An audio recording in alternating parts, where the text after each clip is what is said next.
Hello, I'm your host, Grey Waste Tim, and you are in the Den of the Grey Waste. And today we are celebrating the homecoming of these two guys. This is Dagan and Dalton. Dagan and Dalton. Dagan and Dalton. Dalton and Dagan. Dagan, Dalton. Yes, this is Dagan Greyjoy, the last Reaver. And this is Dalton Greyjoy, the Red Kraken. And so, in honor of them coming home, and because I will not be around Sunday for the House of the Dragon after show with Dave and Nettles, I decided that I wanted to do, while I'm still home, do a stream, an Ironborn stream, to celebrate their homecoming. And these guys, you know, they need to learn about their heritage. Yes, they do. Yes, I just got them today. They are brand new. Dalton's pretty much made himself at home. Dagan's a little scared, but that's fine. That's fine. You'll come to know. Okay, so he's been going up there like that. Dalton's pretty much claimed me with fire and blood already. Dagan's still a little shy, but he'll come around. So yeah, these guys are, so if you've been around here a while, you know Euron Greyjoy is my favorite character in the main series. And I say that with my whole chest. I say that knowing full well what he is and what is revealed about him in The Forsaken. And Euron is built off of the past Ironborn that have come before him. He is trying to put himself forward as this sort of second coming of Dagan Greyjoy, the last Reaver. Now, I guess this will be a spoiler warning. It's a stream on my channel, and we talk books here, so definitely possible spoilers for House of the Dragon and the upcoming Night of the Seven Kingdoms, because Dalton Greyjoy, the Red Kraken, has not yet appeared in House of the Dragon, but his name has been mentioned. Dagan Greyjoy is one of those weird characters who has yet to properly appear on page, and yet he looms large throughout the background of the story every time his name is brought up. It's like Lyanna, Rhaegar, Daemon Blackfire, these characters who all we know about them is what other people have told them, because they're always brought up in like past tense after they've already been gone for years now. And I think, at least with Dagan Greyjoy, I think that'll be set to change with the She-Wolves of Winterfell. Here's hoping that TWOW comes out soon and that George can get back to some more Dunk and Egg and maybe Fire and Blood Part 2. And then Dalton Greyjoy, the Red Kraken, he is the young Lord Greyjoy. His name has been mentioned in House of the Dragon, as I said.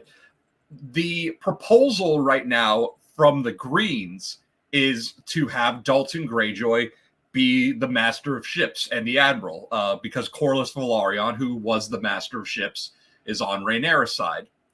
And Dalton Greyjoy, for his part, is intrigued by the idea, but he waits to see what Rhaenyra and the Blacks have to offer, and he ends up siding with them because all Daemon asks of him is to attack Rhaenyra's enemies, and that would be the Lannisters. The Lannisters are on the Greens. Tywin Lannister is Aegon's Master of Coin. Jason Lannister is the Lord of Casterly Rock. So Daemon just like Daemon says, just attack the queen's enemies, and Dalton for his part is like, say no more, blood. I was gonna do that anyway, and he goes and he sacks Lannisport. So Dalton is very young. He's only 16 when he becomes the Lord Reaper of Pike, and he's very wild. He's called the Red Kraken because he goes into battle covered in blood, not always his blood. And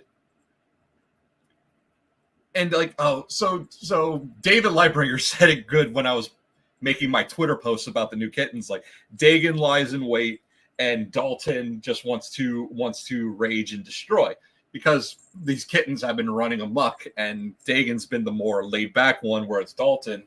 He looks cute sleeping now, but he's been running amok all over ever since he got home. But they form these sort of two sides of the coin that is Euron. Euron, like Dalton Greyjoy, is what I imagine a teenage Euron was like. And then Dagan Greyjoy, what little we know of him, seems to be the Euron who matured, as much as maturity in Euron can be seen. So I've shared my theory that Theon is Euron's oldest bastard with the same group. I'm not sure about that. I think Theon. It seems the way that Theon and his dad go. I think he's Baelin's, but yeah, I'm not sure about that one. Euron definitely has bastard children, which makes him another parallel to the Red Kraken. When Dalton Greyjoy, he never takes a rock wife. He only has salt wives and salt sons. And Euron for his part of the same deal. He has bastard children. I wouldn't even consider their mothers salt wives, but he has yet to take a rock wife. That's what he means to do with Daenerys. And he has sent Victarion Greyjoy out to Meereen to fetch her, and he has given Victarion Dragonbinder. But Victarion is having thoughts of his own on how he can turn things around and try and marry Daenerys himself. And for Victarion's got like this simple brutality to him, and we're going to see this in this chapter. But there's something, I don't want to use the word endearing about it, but it just makes Victarion, at least his chapters, fun to read. Just like just the way he looks at things and the simple terms that he looks at them. And in this chapter, he will be ruminating on things, including the past, where he will bring up Dagan Greyjoy.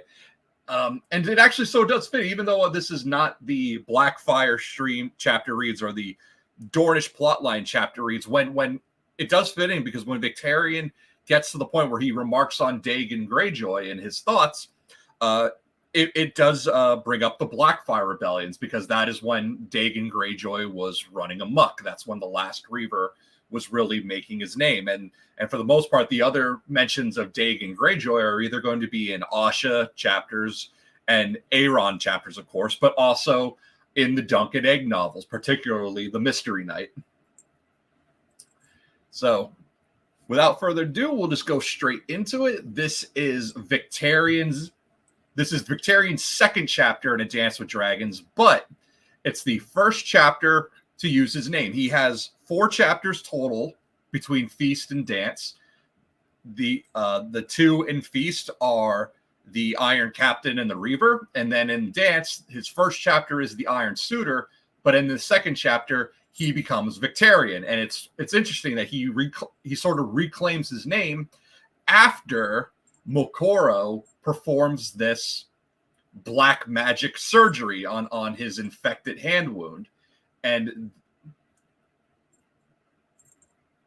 this is the result. This is when Victarion comes out from the captain's chambers with his new firearm and begins, and he sort of wisens up. He seems a little bit smarter in this. But what's interesting is that in the final lines of that previous chapter, it seems like his POV shifts from a first person to a third person. Now here it comes back. We will see Victarion's thoughts and Victarion remarking on the things that rally around him. But it's also interesting that instead of using like he realized or he remembered, it keeps saying Victarion remembered, as if it's still, even though this is Victarion's chapter, as if we still are supposed to get this idea of someone from the outside watching Victarion rather than Victarion being the one to narrate it all his own. So we just got to keep an eye on how many times they use Victarion Greyjoy's name in the proper way rather than using he or I or self-reflecting pronouns like that. So the sea was black and the moon was silver as the Iron Fleet swept down on the prey. They sighted her in the narrows between the Isle of Cedars and the rugged hills of the Astapori hinterlands, just as the Black Priest Moqorro had said they would. Giscari! Longwater Pike shouted down from the crow's nest. Victarion Greyjoy watched her sail grow larger from the forecastle. Soon he could make out her oars rising and falling, and the long white wake behind her shining in the moonlight like a scar across the sea. Not a true warship, Victarion realized. A trading galley, and a big one. She would make a fine prize. He signaled to his captains to give chase. They would board this ship and take her. Yes, you have to remember your name. Theon has that moment, and so does Victarion here. So, oh, it skipped a bunch of pages. All right. Okay. So, and yes, whenever I read Victarion, I always I picture him as Nathan Explosion. So that's the voice that's my headcanon voice for him. The captain of the galley had realized his peril by then. He changed course for the west, making for the Isle of Cedars, perhaps hoping to shelter in some hidden cove or run his pursuers onto the jagged rocks along the island's northeast coast. His galley was heaven-laden, though, and the Ironborn had the wind. Grief and Iron Victory cut across the quarry's course, while swift Sparrowhawk and agile Finger Dancer swept behind her. Even then, the Giscari captain did not strike his banners. By the time Lamentation came alongside the prey, raking her larboard side and splintering her oars, both ships were so close to the haunted ruins of Gozai that they could hear the monkeys chattering as the first dawn light washed over the city's broken pyramids. Okay, so we're coming off of the chapter. The Isle of Cedars is where Victarion and his crew had landed last chapter to make repairs and stock up and do some hunting. And it's full of monkeys. All that's populated on the Isle of Cedars, there's no people, it's just monkeys. And then there are these ruined cities dotted around, like Gozai.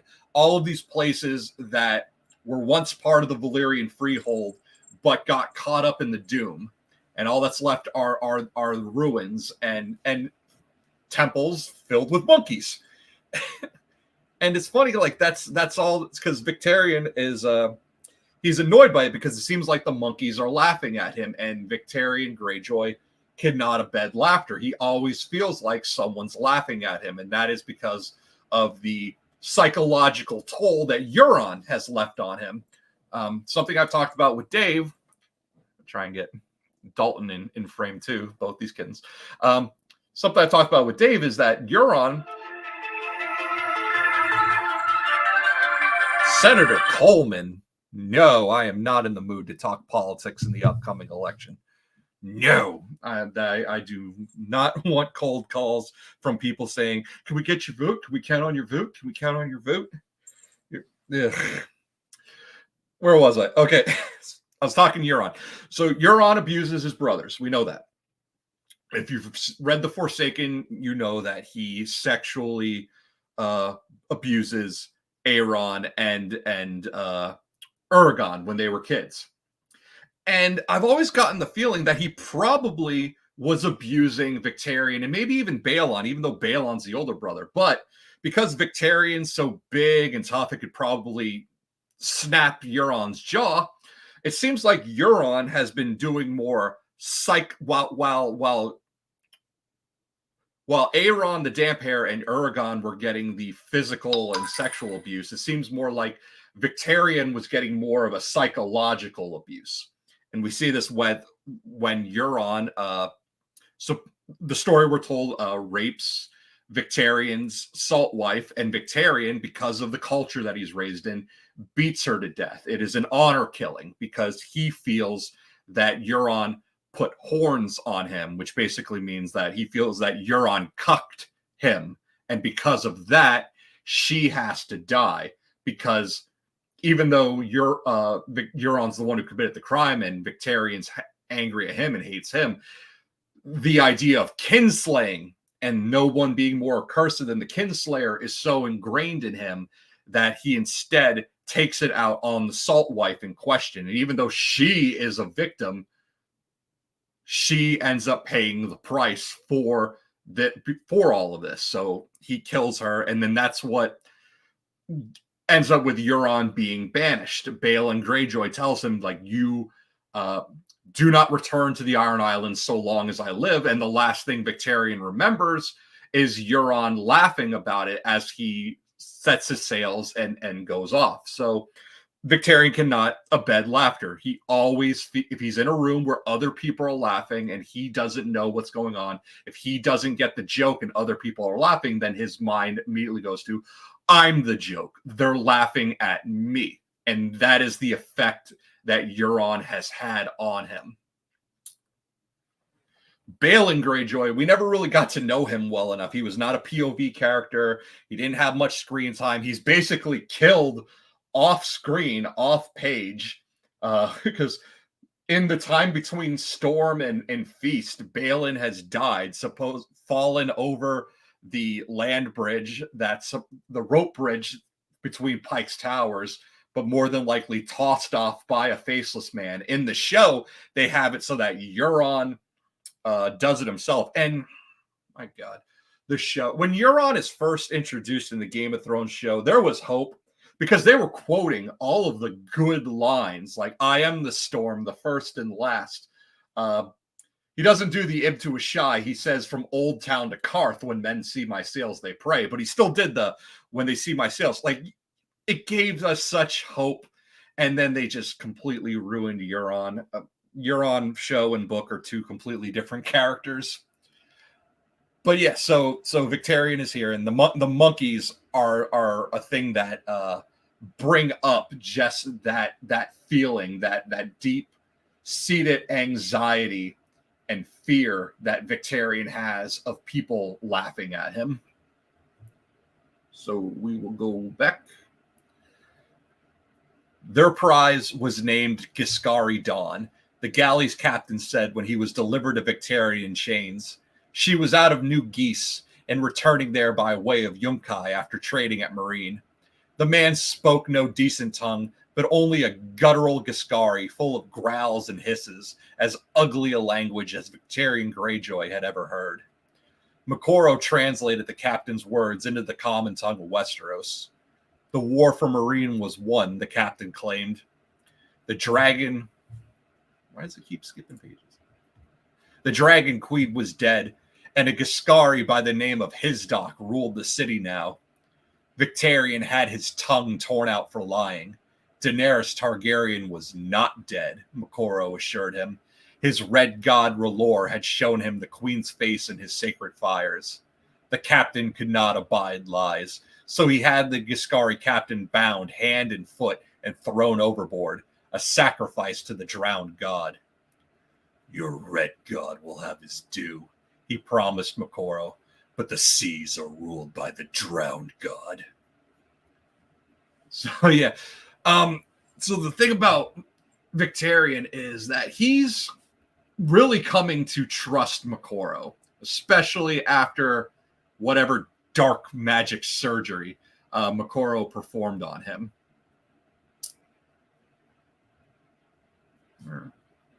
Why is my mouse being weird? I'm sorry. I seem to be having some technical shit going on. Yeah, so Victarion's really coming to rely on Moqorro. And he started to have these thoughts of what would Euron do. It's a lot like John Connington realizing like what, like starting to have the thoughts of what would Tywin Lannister do. And Victarion comes to the conclusion that if Euron has his wizards, why should I not have any of my own? And he starts talking about like how I'm going to have two gods on my side.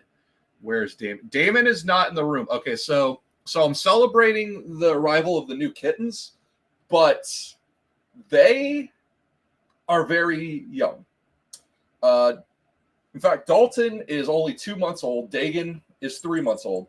Dagan has his rabies shot. Dalton doesn't. He is too young. He has to wait another couple of weeks. And both of them need to get their distemper shot yet. They have a vet visit on Monday. So because they do not have those shots, I am keeping the cats separated for the weekend. And in the meantime, I'll be doing the whole scent transfer thing. I'll move the kittens to different rooms, bring Daemon down here. So that way, when they do meet face-to-face, hopefully there won't be a huge fight going on. But Daemon's in the house. He's just not in the room. Again, I don't want, with the kittens not having all of their shots yet, I don't want everyone together just yet. Yes, they are so small. So small. But yeah, they're from two different litters. Dagan's a little bit older. He's about 3 months, and Dalton's only 2 months. So he's the tiniest one, but he is also the bravest little boy. He wants to go everywhere. Keep Daemon away from the god's eye. I can't do that. Daemon has seen too much. He will always go to the god's eye. Yes. Yes, I have new kittens for those who weren't here at the beginning. That is why I'm doing an Ironborn stream, because they are named for Greyjoy. This is the orange one here is Dalton Greyjoy, the Red Kraken, who will be our Greyjoy villain in House of the Dragon. And then I got this gray boy. This is Dagan. He is Dagan Greyjoy, the Last Reaver, who is the Greyjoy villain in Night of the Seven Kingdoms. So there we go. House Grey, said Euron's my favorite character. House Greyjoy is my favorite house, but I'm not going to name any of my pets Euron just because it sounds too close to Euron. So Dagan and Dalton instead. Dagan and Dalton. You're a sleepy boy, aren't you? Yeah, you are. Okay. They're very affectionate though. But they've had a big day today, so I think they're just going to sleep for the most part during this. Okay, Moqorro. When I read, well, Dave gave Moqorro a sort of Bane voice, so there are no gods but R'hllor and the other, whose name may not be said. The sorcerer priest was garbed in somber black, but for a hint of golden thread at collar, cuffs, and hem. There was no red cloth aboard the Iron Victory, but it was not meet that Moqorro go about in the salt-stained rags he had been wearing when the vole fished him from the sea. So Victarion had commanded Tom Tidewood to sew new robes for him from whatever was at hand, and had even donated some of his own tunics to the purpose. Yeah, so Victarion's got like this sort of strange honor about him. You may adopt a small octopus. That would be cool, but octopuses don't live they're very hard to take care of, and they actually don't live very long. But I believe you need like a very like complex aquarium to keep a pet octopus. They are cool though. That would be nice. So yeah, so Victarion has like this sort of strange honor about him. Like, well, we're not gonna let this guy like just go around in tattered clothing. Like, no, make him something new, make him something good. I'll even give you some of my clothing towards it. And Moqorro does, like, for Victarion's part, he's seeing that Moqorro is going to earn his keep. And Victarion is very, for an Ironborn, he's actually quite open-handed with his crew. Don't tell that to the team. Oh my God, the boys.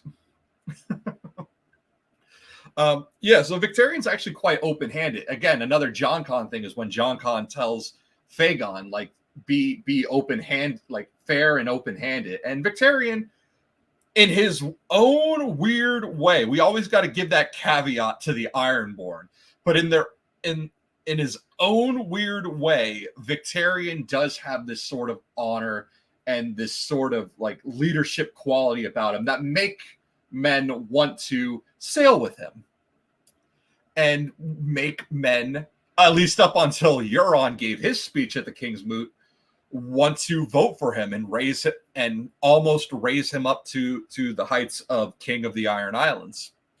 And Euron, for his part, has said, like, well, when I get my real prize, which is taking the Iron Throne, you can have the Sea Stone chair and you will be Lord of the Iron Islands. But we all know Euron's gifts are poison. So, of black and gold those were, for the arms of House Greyjoy showed a golden kraken on a black field, and the banners and sails of their ships displayed the same. The crimson and scarlet robes of the red priests were alien to the Ironborn. Victarion had hoped his men might accept Moqorro more easily, once clad in Greyjoy colors. He hoped in vain. Clad in black from head to heel, with a mask of red and orange flames tattooed across his face, the priest appeared more sinister than ever. The crew shunned him when he walked the deck, and men would spit if his shadow chanced to fall upon them. Even the vole, who had fished the red priest from the sea, had urged Victarion to give him to the drowned god. Okay, so vole, I believe, is a type of weasel or some kind of rodent creature. But what we're seeing here is like the Ironborn, again, why we always have to give them that caveat of in their own weird way, but because the Ironborn are also pretty fucking xenophobic and superstitious. And that's something we're told actually a lot about sailors, not just Ironborn, but sailors in general, is that sailors are superstitious.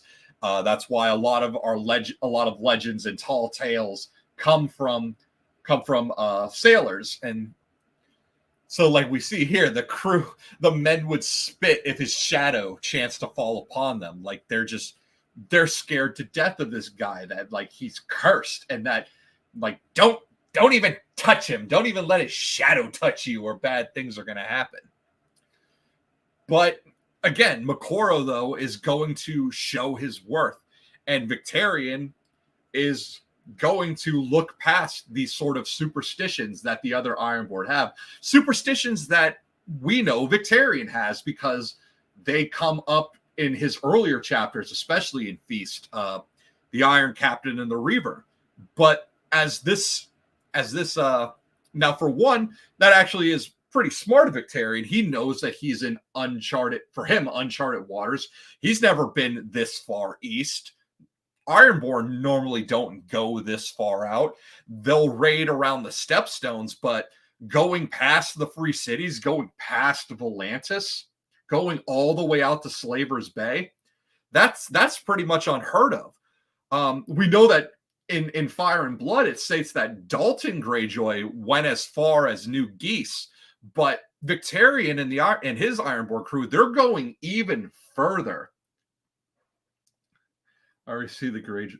I am becoming a kitten keeper. I am collecting all the colors of the kitty rainbow. I think I need a white one yet, but 4 is kind of pushing it. We'll probably gonna wait a while before I ever get a 5th.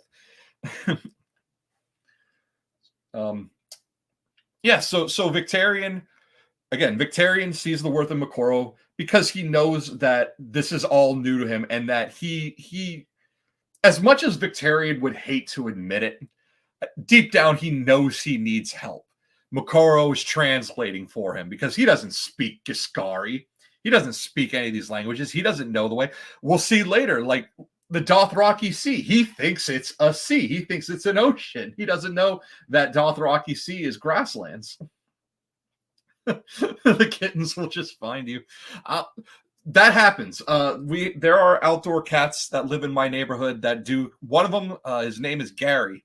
He's a tuxedo cat, and he sometimes knocks on our door because apparently the whole neighborhood is feeding Gary, and his owners had to come out and say, "Please stop feeding Gary. He has diabetes."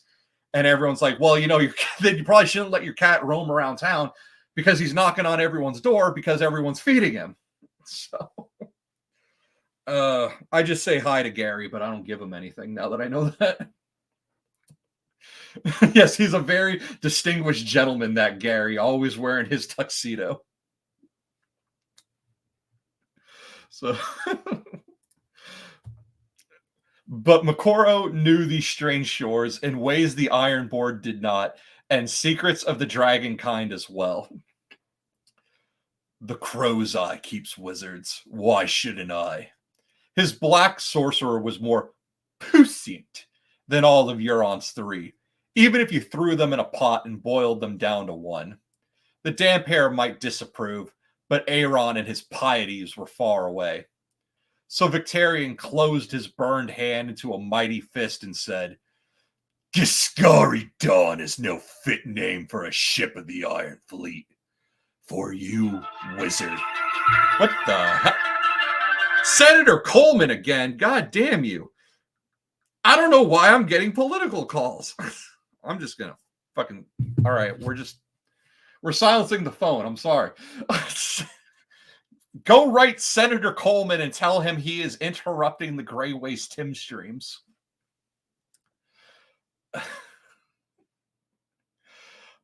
For you, wizard, I shall rename her Red God's Wrath. His wizard bowed his head, as the captain says. And the ships of the Iron Fleet numbered 4 and 50 once again. Pray that they do, priest, or you may be the next to taste the whip. The sea was blue and green. Oh, wait, I think it fucking skipped another page. What the hell is up with my Kindle today? The next day, a sudden squall descended on them. Moqorro had predicted that as well. When the rains moved on, 3 ships were found to have vanished. Victarion had no way to know whether they had foundered, run aground, or been blown off course. They know where we are going, he told his crew. If they are still afloat, we will meet again. The Iron Captain had no time to wait for laggards, not with his bride encircled by her enemies.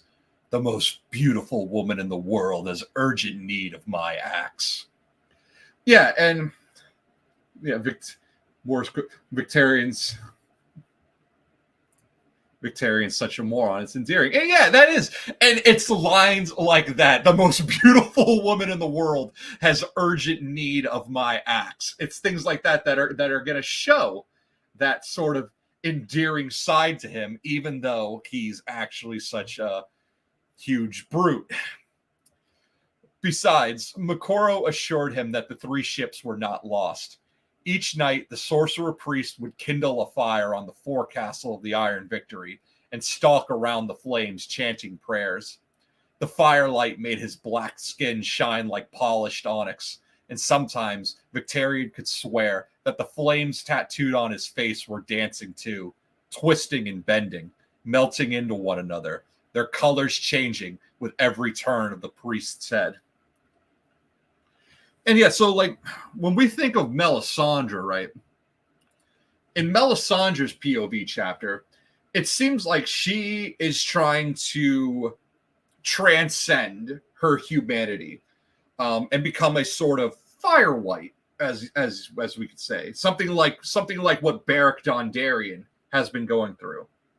So that lays in the idea then of our other red priests capable of this. Because Moqorro seems like an older, more experienced red priest than Melisandre. And Melisandre already supposedly is older than her years would let on. So, so that leaves the question of, has Moqorro achieved that? The thing that Melisandre is trying to achieve, maybe Moqorro is already there. And Victarion seeing this, the flame tattoos on his face dancing and bending and melting with one another. Is it an illusion, or is this actually going on? Is this salt in his eyes from the sea air? Is this him seeing things? Or when Moqorro does these chants and these prayers and starts working these magics and these sorceries, are these things actually going on? It's hard to tell. And what's going to make it even more challenging when we get Winds of Winter, I've said, when we finally get back to Euron and what he's up to, when Euron sacks Old Town, we're going to be questioning a lot of things that are going on as to whether Krakens are actually rising out of the water, because our POV is going to be Euron, the damp hair, and he is high as hell right now. He is tripping balls on Shade of the Evening. So he's going to be an unreliable narrator. Victarion, for his part, is communicating the things he sees, but Victarion is dumb. So and superstitious. So it's like so these questions of everything that Victarion reports to us in his POVs, can we trust them, or is this his own superstitious mentality playing on him? Like with this scene, are the flames on Moqorro's face really dancing? Stay away from Vic. Do you believe, since Quaithe also warned Dany to stay away from Vic and Moqorro, will she trust him? Yeah, see, that's the thing, because everything that Quaithe said was encryptic, like the Mummer's Dragon, the Sun's Son, things like that. It's Dany's going to have to, before Dany can even know not to trust them, she first has to put those puzzle pieces together. The Kraken and the Black Flame. But if she does piece it together like that, these are what those things refer to that Quaithe said, then she might be less willing to trust them. But Dany's in for a lot, because she's already out somewhere on the Dothraki Sea. I'm pretty sure the show was probably right with the its depiction of the burning of the Khals. I could see Dany doing that. But when Dany does return to Meereen, she's going to have so many people, because Victarion's on his way with Moqorro. Marwyn the Mage is on his way. Tyrion is on his way. I think when she finally does return to Meereen, she's going to have a very packed court. So it might not even dawn on her right away about Quaithe's cryptic warnings on, are any of these guys them. She should be, though. She should definitely be looking at all of them, because I do believe every single one of them. There is a line about Tyrion, something with a lion, that she was told to beware.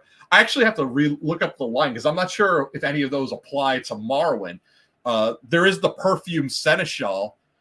That could be Marwyn, if that's the boat that he's taking out to Meereen. But the perfume seneschal may be more about Varys, or might even refer to Reznok, who's one of her Marinese Giscari people on her side. And Barristan, I do think Barristan will die. Barristan has this whole internal monologue when he's fighting that one pit fighter about the differences between fighting a man in armor versus fighting a man without armor. And Victarion is, when he shows up in the sample chapter we get of Winds of Winter, he is wearing his Kraken armor. And Victarion is lamenting that he doesn't have like a big name on his list, on his bucket list. Like when that Sari kid slashes his hand, Victarion's like, well, no one's really going to remember you. No one's going to remember this. But Barristan Selmy, that's a name. People are going to remember the name of Barristan Selmy, and people are going to remember the name of the man who killed him. That's actually a Tony Teflon theory that I like very much, is that Barry's end might come at the hands of Victarion because of the whole internal monologue about armor, no armor, and who Barry's fighting, and Victarion, for his part, wanting to cross a big name off of his list so that he can be remembered in the tales and the songs. The other idea for Barry is that Barry might be one of the betrayals of Dany if he catches wind of Fagon. If he hears that Prince Rhaegar's son is still alive, and Barry turns cloak on Dany to go rushing towards him, because that's another sort of irony, is that Barristan is the one who brought the 5th Blackfire Rebellion to an end. The War of the Nine Penny Kings, Barristan kills Maelys the Monstrous on the Stepstones. So if the man who ended the 5th Blackfire Rebellion inadvertently goes to aid in the 6th, that's some delicious irony. But I actually like either or. Both are good ideas for how Sir Barristan's story could end. So we will go back. So the Black Priest is calling demons down on us, one oarsman was heard to say. When that was reported to Victarion, he had the man scourged until his back was blood from shoulders to buttocks. So when Moqorro said, "Your lost lambs will return," to the flock of the off-the-isle called Yaros, the captain said, "Pray that they do, priest, or you may be the next to taste the whip." The sea was blue and green, and the sun blazing down from an empty blue sky when the Iron Fleet took its second prize in the waters north and west of Astapor.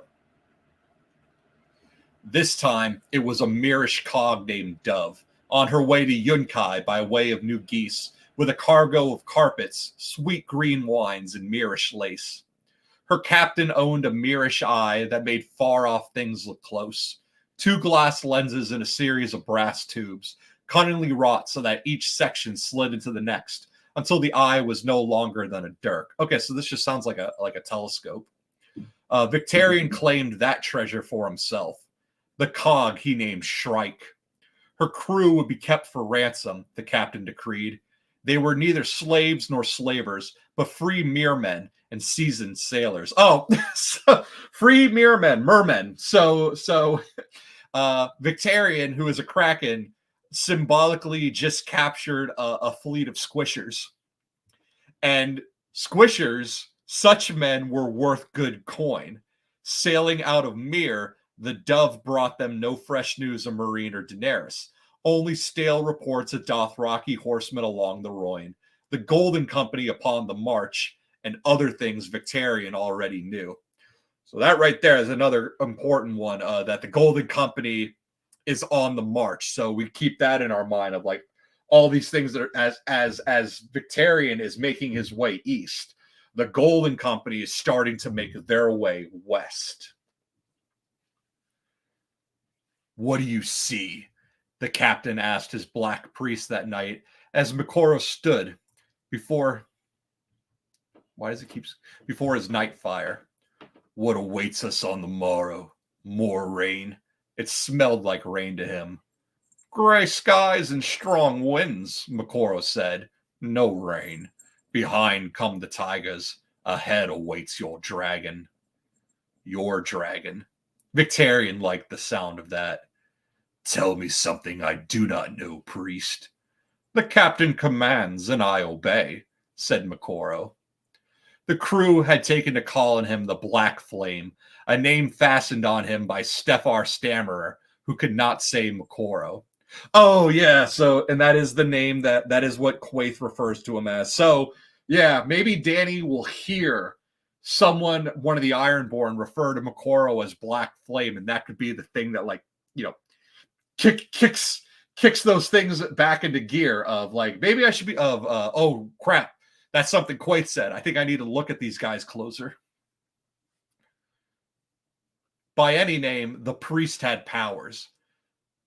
"The coastline here runs west to east," he told Victarion. "Where it turns north, you will come on 2 more hares, swift ones with many legs." And so it came to pass. This time, the prey proved to be a pair of galleys, long and sleek and fast. Ralph the Limper was the first to sight them, but they soon outdistanced Woe and Forlorn Hope. So Victarion sent Iron Wing, Sparrowhawk, and Kraken's Kiss to run them down. He had no swifter ships than those 3. Oh, yeah, and so it's like the names applied to these ships are also playing a part into what's happening. Woe and Forlorn Hope could not catch up. So War and Forlorn Hope lost. But the swiftest, which have the names of Iron Wing, Sparrowhawk, and Kraken's Kiss, they all give the names of something that you would expect to be speedy. And Victarion is now naming these new ships, and he's giving them very spooky names, because so far he's renamed one Shrike. So he had no swifter ships than those 3. The pursuit lasted the best part of the day, but in the end, both galleys were boarded and taken after brief but brutal fights.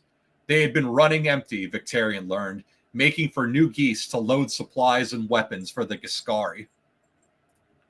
For the Giscari legions encamped before Marine, and to bring fresh legionaries to the war, to replace all the men who died. Men slain in battle? Asked Victarion. The crews of the galleys denied it. The deaths were from a bloody flux. The Pale Mare, they called it.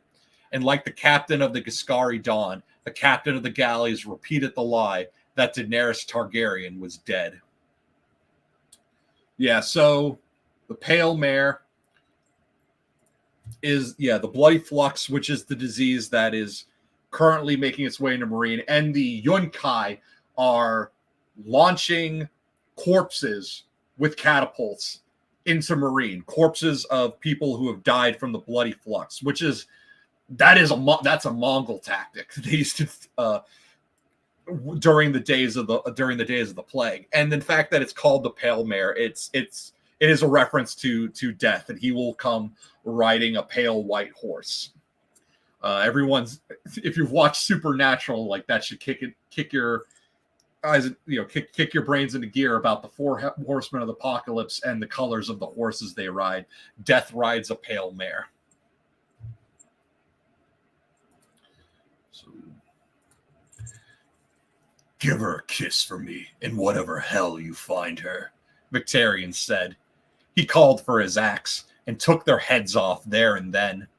Afterward, he put their crews to death as well, saving only the slaves chained to the oars.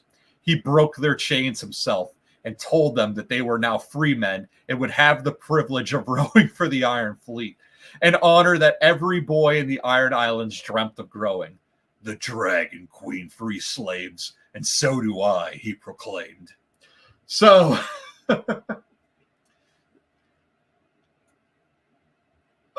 so why is Vic so certain Danny isn't dead? Is he seeing her in the flames too, or does he just... he fully trusts Moqorro. Because maybe Victarion's seeing things in the flames, or maybe there's always a chance that the firearm might give him an inkling, maybe a sort of premonition, but I would count it more towards that he's more than likely just listening to everything Moqorro says. He's becoming very, very reliant on Moqorro the further east they go. And again, so going back to that simple brutality, the endearing moron, Victarion thinks he's doing good right here. Because Victarion, again, for Ironborn culture, he sees a very fine line difference between slavery and thraldom. The Ironborn don't take slaves, but they do have thralls. Thralls will work the land, do the farming, do the sowing and the tilling. Again, House Greyjoy, we do not sow. So thralls are meant to do the work that the Ironborn see as being below them, like farming and mining and all that kind of stuff. But thralls do have a certain bit of freedoms to them. Thralls can gain freedom. The children of thralls can be free Ironborn and be Ironborn citizens if they accept the Drowned God and if they are baptized in the Drowned God's name. And there are even houses, Ironborn houses, who come from thralls. House Cod and House Humble are originally thrall houses. They don't have that high recognition of your Greyjoys and your Harlaws and these other big Ironborn houses, but they have risen to a sort of prominence. And then Carl the Maid, who Asha Greyjoy has a relationship with, because Asha Greyjoy, she's banging two Ironborn. Christopher Botley and Carl the Maid. She's seeing both of them. But Carl the Maid is the son and grandson of a thrall, but he himself is Ironborn, and there would have been a chance, at least for Carl, had he lived long enough, that he could have been raised up to a knight, to a sir, to a lord. Unfortunately, Carl the Maid is killed. I think in somewhere off Sea Dragon Point, if I remember correctly. But Christopher Botley is still around. His House Greyways to Thrall House. We are not of the Iron Islands, even though I like the Iron Islands. We are of the Grey Waste, and things run different in Essos. So, but yeah. So the point I was making. So Victarion sees a fine line different. Oh, David Lightbringer. Hey, Dave. Yep. So Victarion sees a fine line difference between thraldom and slaves. So he cuts the chains off of these guys who were chained to the oars of the Giscari boats. But all he does is he moves them off of those boats and just puts them on his own and puts them to work. And it's like, but he sees a difference. Like, oh, you are no longer slave oarsmen to these Marinese and these Giscari. You are now oarsmen for the Iron Fleet, and this is an honor I have bestowed upon you. You are not slaves. You are now indentured servants. And he sees a difference. And then he says, the Dragon Queen frees slaves, and so do I. Victarion means progress. Victarion builds stadiums. Victarion thinks that this is something that's going to impress Danny when he gets there.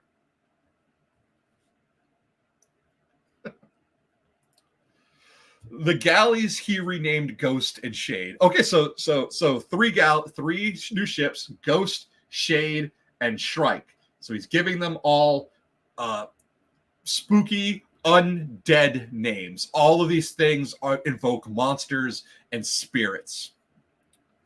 For I mean them to return and haunt these Yunkish men, he told the dusky woman that night after he had taken his pleasure of her. They were close now, and growing closer every day. We will fall upon them like a thunderbolt, he said, as he squeezed the woman's breast. He wondered if this was how his brother Euron felt when the drowned god spoke to him. He could almost hear the god's voice welling up from the depths of the sea. You shall serve me well, my captain, the waves seemed to say. It was for this I made you. But he would feed the red god too, Moqorro's fire god. So, and that's another thing to note is, while Victarion thinks of Euron, and he loves, again, in Victarion's own weird way of doing things, it seems like he very much loves his younger brother, and he respects Euron as a priest of the drowned god. He respects Euron's words. He takes them at face value because he is a godly man in his own rights, but he is not a priest. He thinks that Euron's better suited for that kind of stuff. I'm not meant to spread religion. I was meant to fight and kill, but my brother got this. This is a gift, and I respect that, and I'm only glad that he shares it with me. But the further away Victarion seems to get from Euron, the more these other thoughts are trickling in, this sort of heresy. And that's why he even said, like, Euron would disapprove, but Euron's not here right now. Euron's far away.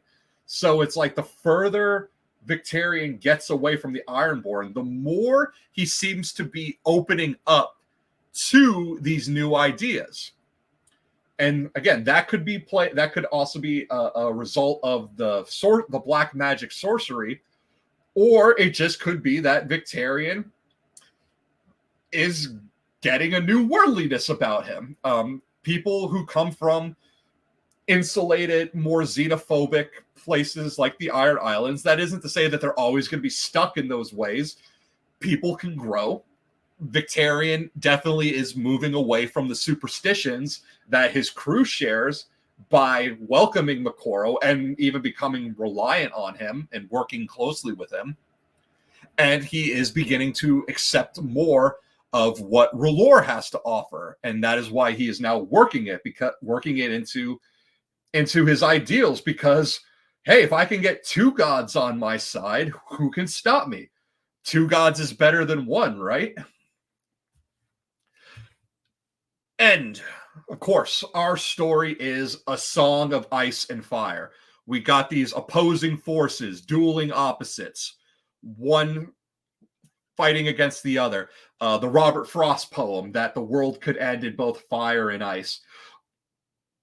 Victarion displays that, but he's not doing the fire and ice. He's doing fire and water, which again are two opposing forces. But Victarion is bringing them together, fire and water, by honoring the drowned god and the red god, a fire god and a water god. Oh, reminds me of Stannis saying one hawk didn't hunt, so he tries a different hawk. Yeah, Stannis says that with he uses the hawk, the red hawk, because he says the seven have given him nothing. He stopped believing the day. Made it sound like, gosh, it was 2 times. But yeah, Stannis lost his faith the day that his parents, Lord Stefan, died, but what was left behind was Patchface. Patchface lives, but Stefan Baratheon and Stannis' mother, I'm blanking on her name, but they die, and that is when Stannis loses his faith and says, like, the seven have brought me nothing, so I'm willing to try this new god. Which, that might work for you, Stannis, but you're trying to be king and trying to introduce a whole new religion into a place where the faith of the seven is accepted throughout the majority of the land, and a religion that balks at the idea of other gods, one that wants to be the sole religion, claims that R'hllor is the one and only god, cannot coexist peacefully with other religions. That's a much, much harder step. And that's actually one of the big, big obstacles for Stannis, on top of everything else about Stannis that make people not like him, that Renly is very quick to point out. So we'll go back and to made it sound like Asha was two-timing.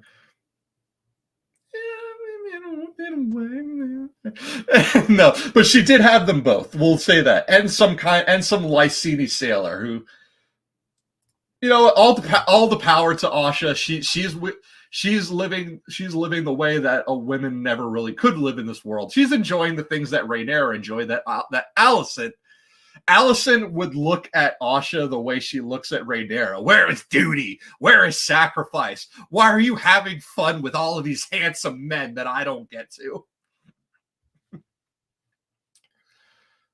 So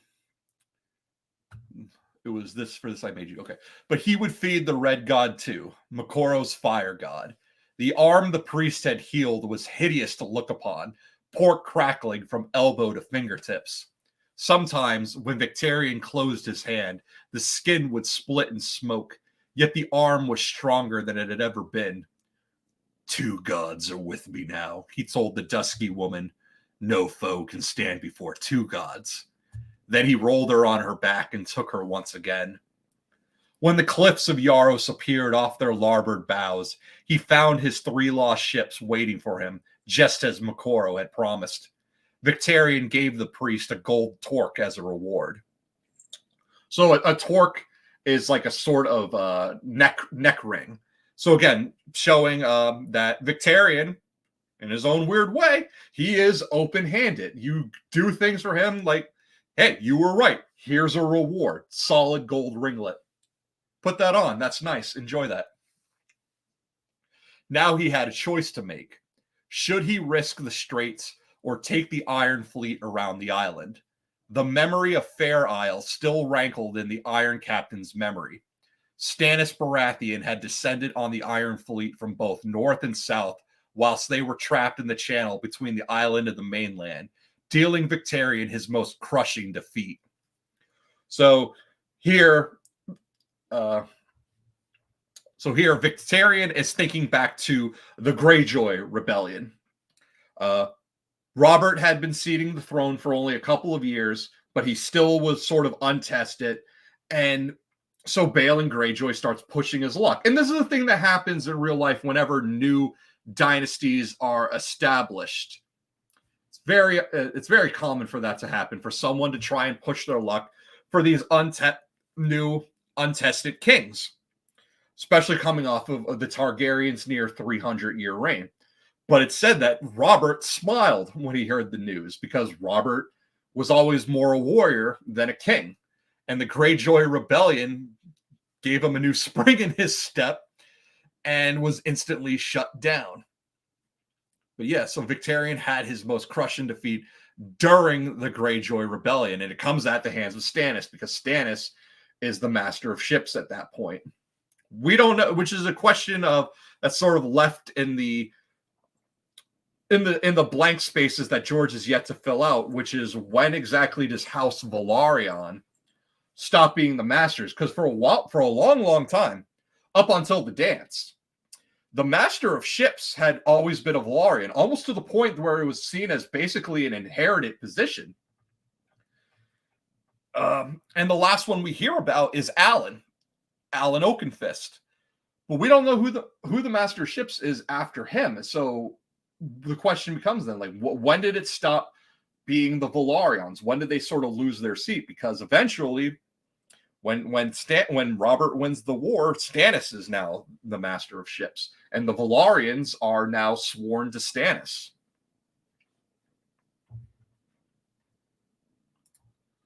Okay. But sailing around Yaros would cost him precious days, with Yunkai so near.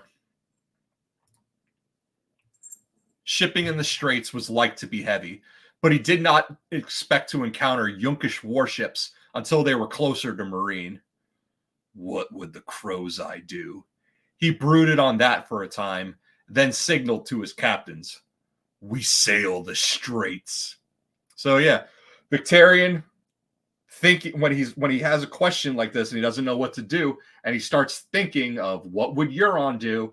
He's thinking of what would the worst person I know do in this situation. Mir's John Connington doing the same thing with Tywin Lannister. What would the worst person I know do in this sort of situation? Because I should probably do that. 3 more prizes were taken before Yaros dwindled off their sterns. A fat gallus fell to the Vole in grief, and a trading galley to Manfred Merlin of Kite. Their holds were packed with... Oh! Manfred Merlin. Okay, so Manfred Merlin, of course, Merlin from Arthurian legend. And his is Kite. Now, kites are a sort of... I think they're like a falcon or a hawk is a kite. But you could think of... so Merlin in Arthurian legend has that owl, Archimedes. So the fact that... so Manfred Merlin's... his ship being named after a bird of prey is another tie back to Arthurian legend through Merlin and his bird Archimedes. Their holds were packed with trade goods, wines and silks and spices, rare woods and rarer scents, but the ships themselves were the truer prize.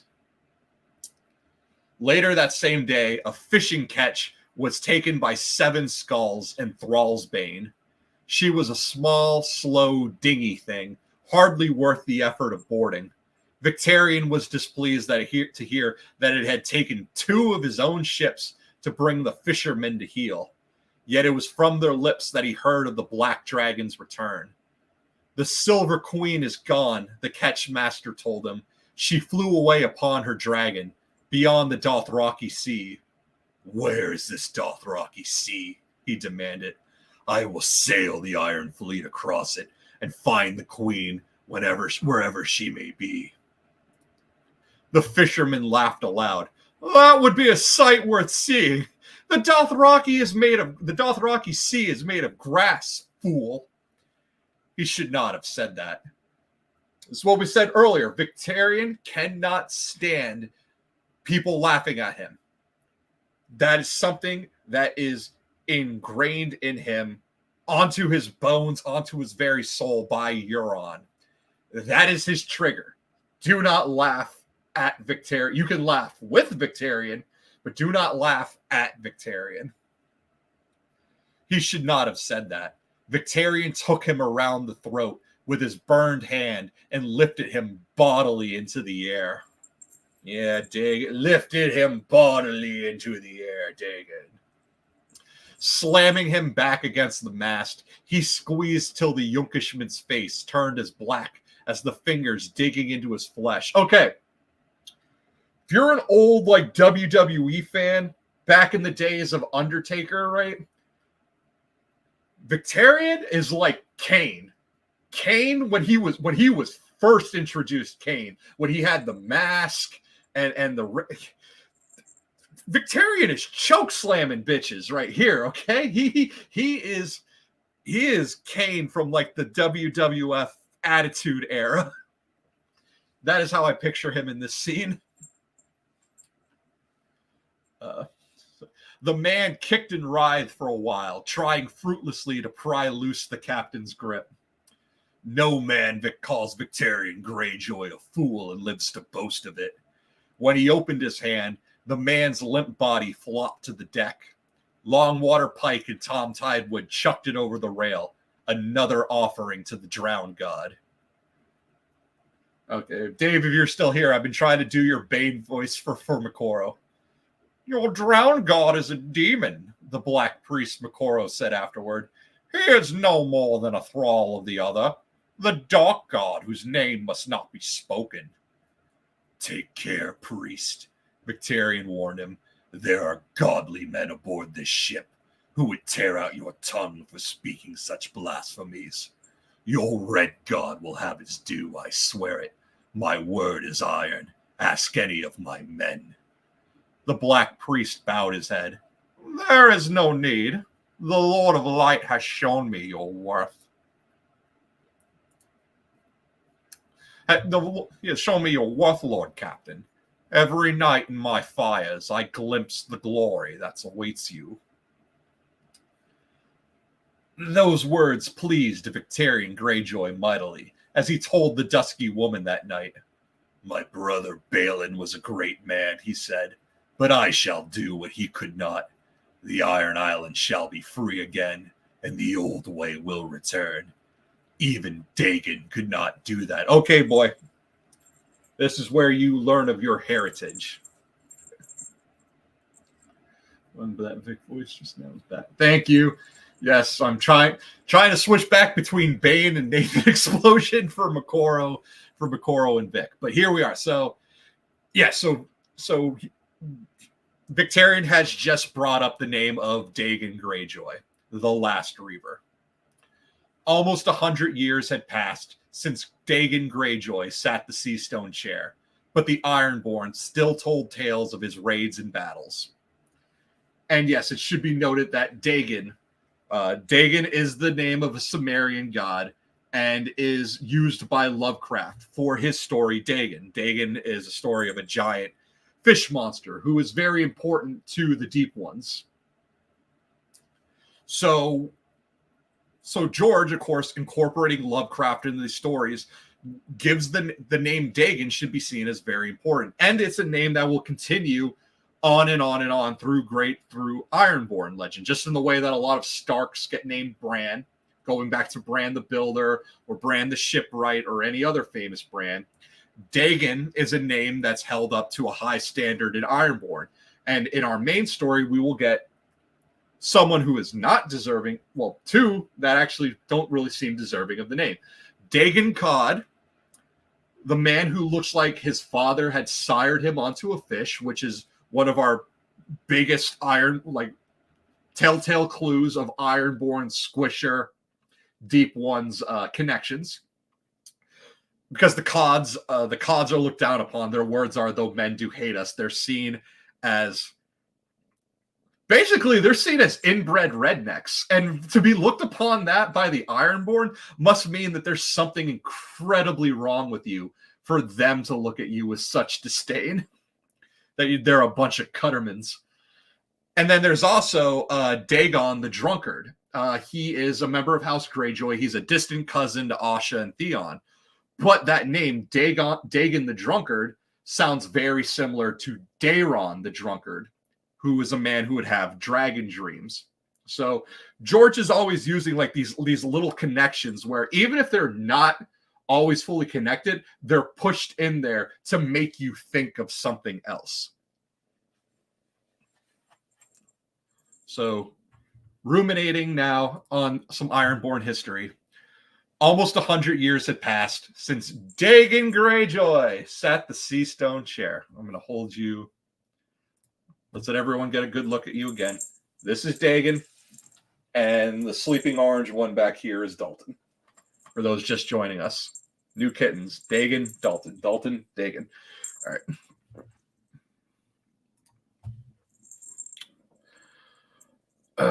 But the Ironborn still told tales of his raids and battles. In Dagan's day, a weak king sat the Iron Throne, his rheumy eyes fixed across the narrow sea where bastards and exiles plotted rebellion. Yes, because Dagan Greyjoy is running amok during the era of Blackfire rebellions. So he is talking about Daemon Blackfire, and bastards and exiles across the narrow sea would be Daemon's son, Bittersteel, and the Daemon's sons who flee to Tyrosh. And so because a lot of the other big part where we get a lot of our Dagan Greyjoy information comes from the Dunk and Egg novels, the Mystery Knight. Something I brought up in my last video, a song of Rogues and Ravens, is the fact that Bloodraven is so focused on across the narrow sea. So here too, like when we think of a weak king looking across, like the weak king in this point would be Aerys the First. But Aerys isn't the one really looking across the narrow sea. Aerys's eyes are deep in his books and scrolls. Bloodraven is the one really looking across the narrow sea, waiting for this next Blackfire rebellion. But his focus on that comes at the expense of other, possibly more pressing domestic matters, like the drought in the Sworn Sword, like the Great Spring Sickness, like Dagan Greyjoy. Dagan Greyjoy is a problem that Bloodraven is leaving the North, the Westerlands, the Reach to deal with for themselves, because he doesn't see them as big of a problem as the Blackfires. But Bloodraven has personal stake in the Blackfire rebellions because he hates Bittersteel. And while he can try and pass off, like waiting for the next, prepping for the next Blackfire rebellion, as being in the best interest of the crown, to the people of Westeros, especially to the North, the Westerlands, and the Reach, it's like, no, buddy, we got problems here. The problem is not the guy who has an entire ocean separating us and these kids. The kids, because Aegon and Aemon Blackfire were 12 when they were killed. The rest of the kids are even younger at this point. Dagan Greyjoy is a problem, a much more immediate problem, and he's right here, and we need help with this. But Bloodraven isn't sending them that help. He knows it's a problem. He brings it up in the Mystery Knight. But again, but where is he? He's at White Walls. So Bloodraven is actually, for his part, when he was a younger man, was a bit more selfish by focusing on the Blackfire rebellions and not focusing on Dagan. Egg will make the same mistake with the War of the Nine Penny Kings. When the Nine Penny Kings are first getting going in the Stepstones, Egg has the thought that the free cities are going to put it down, that it's not going to be an issue. But it becomes a problem. The free cities are not able to put it down. They take Tyrosh. And then Egg dies at Summerhall, the tragedy at Summerhall. And then Jaehaerys the Second takes over. But Jaehaerys is weak, sick, and weak. But he has a strong mind, and he decides, no, we're going to take the fight to them. But the problem, it's a case of, this was something that was allowed to fester much longer than it needed to. Dagan Greyjoy should not have been as much of a problem as he was for as long as he was. And that is a shortcoming of Bloodraven, not putting the crown's full strength into solving this problem, but instead focusing on what he deems to be the bigger problem, the problem that he has personal vendettas in. Go check out A Song of Rogues and Ravens. So forth from Pike, Lord Dagan sailed to make the sunset sea his own. He bearded the lion in his den and tied the dire wolf's tails in knots. but even Dagan could not defeat the dragons. But I shall make the Dragon Queen my own. She will share my bed and bear me many mighty sons. So the inkling we get is that eventually, Bloodraven would allow this, would allow the Crown's fleets to take this on, whether that be ships coming out of the Crown Lands and King's Landing and Blackwater Bay, whether that be the Red Wine fleet. Eventually, aid is going to be given. But again, the problem was allowed to go on and on and on for much longer than it did. And he is aware of that. That is why in the Mystery Night, Dunk says, like, me and Egg mean to go north to Winterfell. We're going to, we want to take service with Lord Stark. Lord Baron Stark takes the fight to the Greyjoys. He basically calls the banners. He's gathering swords. Same thing for the Lannisters. Don't know who the Lord of Casterly Rock is at that point, but Bloodraven in the disguise of Maedar Plum says, well, if you want to fight Ironborn, you should actually head west and join the Lannisters, because they're taking the fight out onto the ocean. And the only way to beat the problem with fighting Ironborn on land is that they just flee back to the sea. You have to defeat them on the water. So Bloodraven not only is he aware that Dagan Greyjoy is a problem, he knows how to defeat him. But he's not giving the support and help that the North and the Westerlands and the Reach need to do it. So it's like, yeah, that's all fine and good, Bloodraven. Maybe you should share this information with the Starks and the Lannisters and the Tyrells so that they can have a better job of putting down this problem that you're ignoring.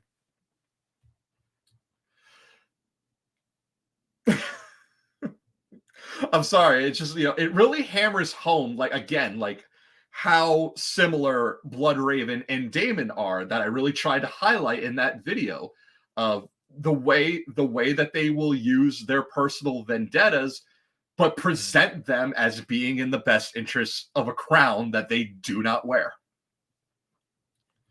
Dagan Greyjoy is it. He is the linchpin to that Bloodraven Daemon connection.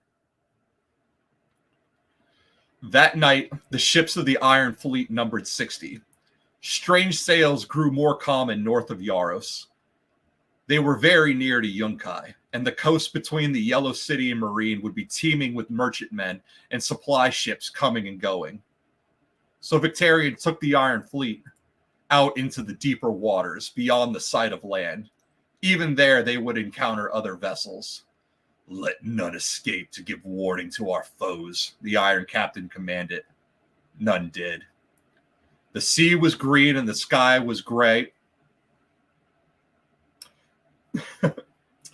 Green sea metaphors, gray king metaphors. We see these being woven together again. Gray and green is always, especially in the context of Ironborn, it is always the green. It's the green sea and the gray king coming together.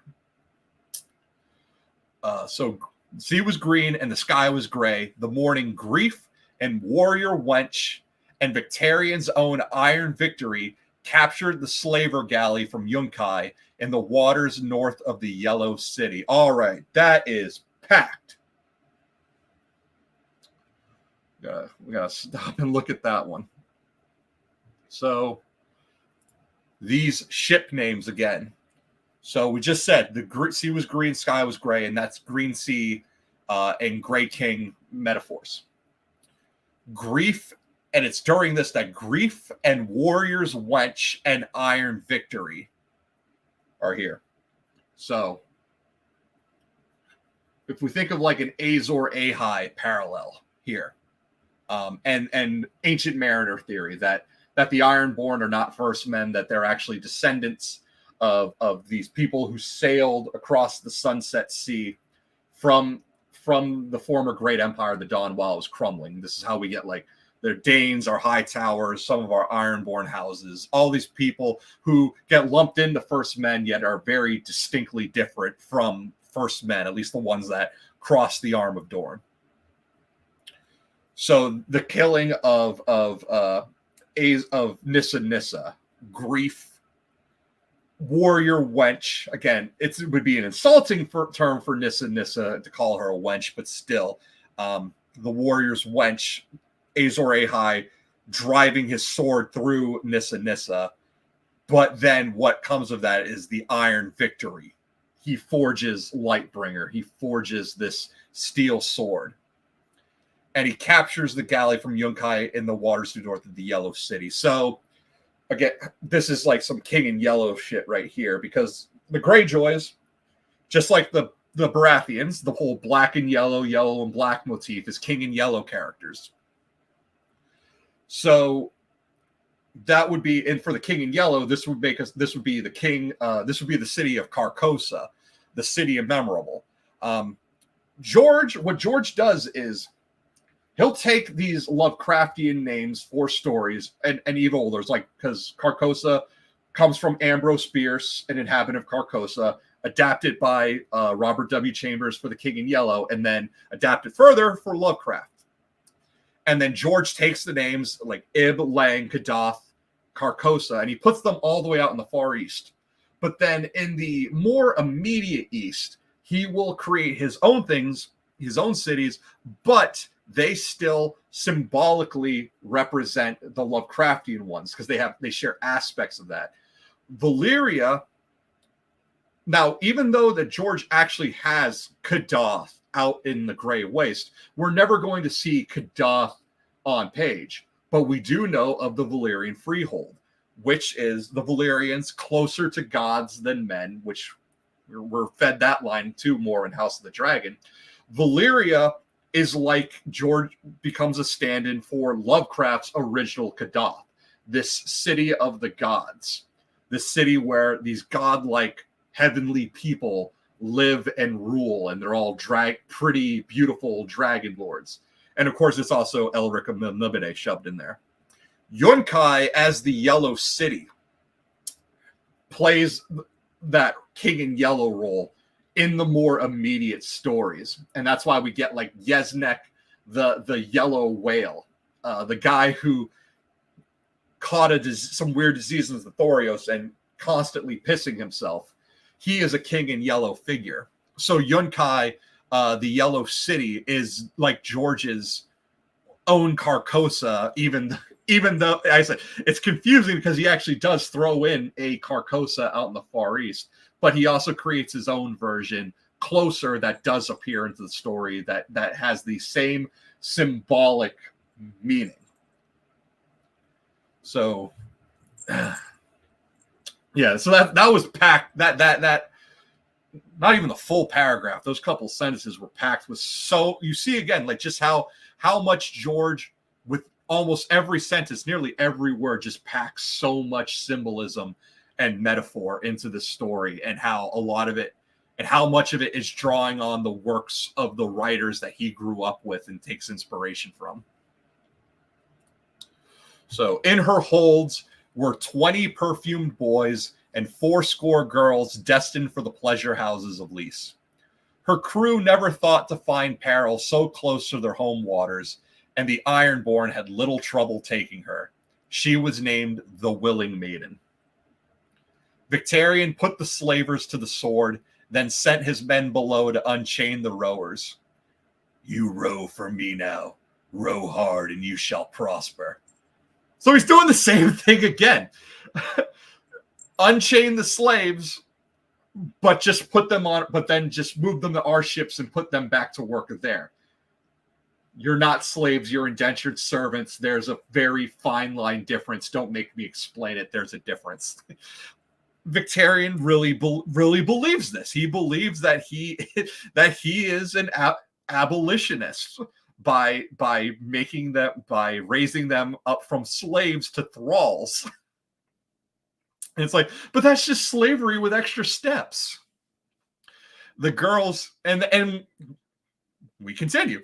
The girls he divided amongst his captains. The Lyseni would have made whores of you, he told them, but we have saved you. Now you need only serve one man instead of many. Those who please their captains may be taken as salt wives, an honorable station. Oh, and there's some, and that right there, that's some Miri Mazdor stuff of like, we sit, like Danny says, I saved you. And Miri Mazdor has to remind her of like, yeah, you saved, yeah, I'm alive, but that doesn't change the fact that I was already raped. That doesn't change the fact that my friends and family were killed. That doesn't change the fact that the Dothraki have burned and sacked my village. They have burned and sacked the idols of my gods. Like, yeah, what did you save? And so Victarion's having the same mode. Like, you're not going to have sex with many men. You just have to have sex with one man, which more than likely is not going to happen.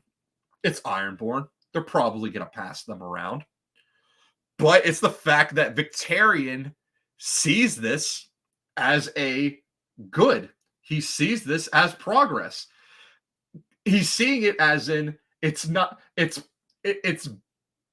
better, but how much better? Like, it's not that it's better, it's just that it's not as bad as it could be, I guess is what we're getting at with Victarion. But yeah, so they're out of chains, progress, small victories. You take what you can get with Victarion. But then the perfumed boys he wrapped in chains and threw into the sea. They were unnatural creatures, and the ship smelled better once cleansed of their presence. So, the not goods of Victarion, and this, I guess we would call this homophobia. We can compare this to Satin at the Wall. Satin is a former sex worker who was working with pleasuring men. Let's be honest with ourselves. He wasn't a gigolo. His clients would have been men. But Satin, Vic is not an ally. Vic's not going to be marching in the parade. And Vic apparently not a fan of twinks, not a fan of femboys apparently. But going on, but Satin and John, right? But John, he doesn't. John sees sees Satin as a brother. When Satin is scared and wets his drawers during the fight against the wildlings, John doesn't make fun of him. John persuades him to go on. Satin becomes a friend. Satin's a brother of the Night's Watch. John does not hold his past against him. He does not judge him for his past. Like, that was then, this is now. You are a brother of the Night's Watch. You are my brother. Victarion obviously does not display that because Victarion just gave up these perfume boys because in his mind they're unnatural. But the thing is like, these were sex slaves. They weren't doing this because they had to. They were forced into it. This was a forced gay for pay situation that's put on these boys. Victarion denies them the chance of having a new life the way that Satin found in the Night's Watch. And it's weird too, because you would think, right? Like, our perfume boys are not. These are 20 men. 20 guys who could be put to work rowing, 20 guys who might have had talents elsewhere, 20 guys who, if given the opportunity, could have made themselves useful. But Victarion immediately discards them because of his own internalized prejudices. And it's sad. It's sad that happens. And it shows that, again, for as endearing as Victarion sometimes can be, his simple brutality, his so sometimes so stupid it's almost cute things, but then these things happen, and it's there to remind us of like, no, deep down Victarion is a dark, loathsome person. He has his issues, and we can empathize and sympathize with him on what Euron did, but we also have to remember that he is and we can empathize and sympathize of him being a product of his environment. But to break away from that, you need to be willing to make the steps to change. And Victarion, obviously, in this action, is not making a step. While he's making steps to change by welcoming Moqorro, by seeing Worth and Moqorro, getting a sense of things in the East, of knowing, being wise enough to, or self-aware enough to know that, like, I can't get by on just my Ironborn ways this far away from home. It's a much, much different world. But here is still that shortcoming. Something that is not going to grow out of him is this moment of drowning, of killing of drowning the perfume boys and just calling it a sacrifice. Okay. For himself, Victarion claimed the 7 choicest girls. One had red gold hair and freckles on her teats. One shaved herself all over. One was brown-haired and brown-eyed, shy as a mouse. One had the biggest breasts he had ever seen. The 5th was a little thing with straight black hair and golden skin. Her eyes were the color of amber. The 6th was white as milk, with golden rings through her nipples and her nether lips. There you go with that phrasing, George. The 7th, black as a squid's ink, because Victarion apparently is down with the swirl. The slavers of Yunkai had trained them in the way of the 7 size, but that was not why Victarion wanted them. You know, we hear that phrase a lot when it comes to the bed slaves of Lys and the ones that Yunkai train. The 7 size. I don't know what that is. I'm assuming it's whatever this world's version of the Kama Sutra is. But yeah, the 7 size. Like, are those just like the 7 weirdest positions? I don't know. Slipper the old hot Carl. But that was not why Victarion wanted them. His dusky woman was enough to satisfy his appetites until he could reach Marine and claim his queen.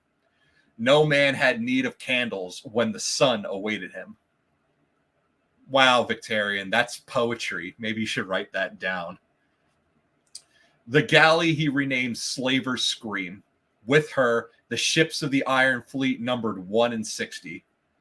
Every ship we capture makes us stronger, Victarion told his Ironborn, but from here it will grow harder. On the morrow, or the day after, we are like to meet with warships. We are entering the home waters of Marine, where the fleets of our foes await us. We will meet with ships from all 3 slaver cities, ships from Tolos and Illyria and New Geese, even ships from Karth. He took care not to mention the green galleys of old Volantis, that surely must be sailing up through the Gulf of Grief even as he spoke. These slavers are feeble things. You have seen how they run before us, heard how they squeal when we put them to the sword.